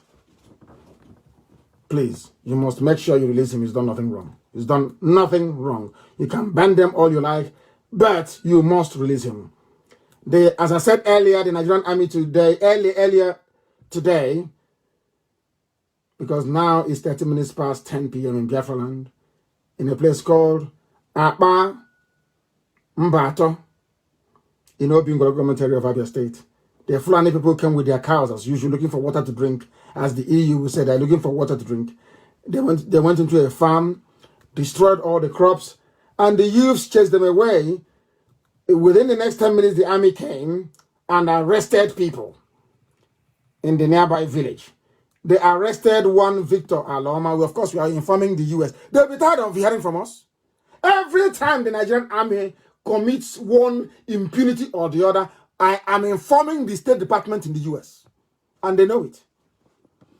Victor Aloma, Yoruba media, are you listening to what your army is doing? Your gallant soldiers, to what they're doing? They arrested Victor Aloma. They arrested Chimobi Samuel. They arrested Omudo Enyina. They arrested Odiwoma Samuel. They arrested Enyiribe Enyina. They arrested Onyekachi Chikwendo. I want them released. You brought your cattle into their farms, destroyed all the crops, and they only asked your Janjaweed, your terrorists with cattle to move away, and the army came. Tell me why the army will be coming to defend Mietiala all the time. Why would Nigerian army be coming to defend terrorists? Because you have no president. Because you have no vice president. The Janjaweed, the Fulani cabal is in control, and the zoo has fallen. And I'm glad that Hope Uzodinma saw sense in his stupidity and reversed the nonsense about him University. Because he is the only thing still keeping him in office is his coronavirus. He's going with corona. As soon as corona is leaving, Hope Uzodinma is living with coronavirus. He should not be there.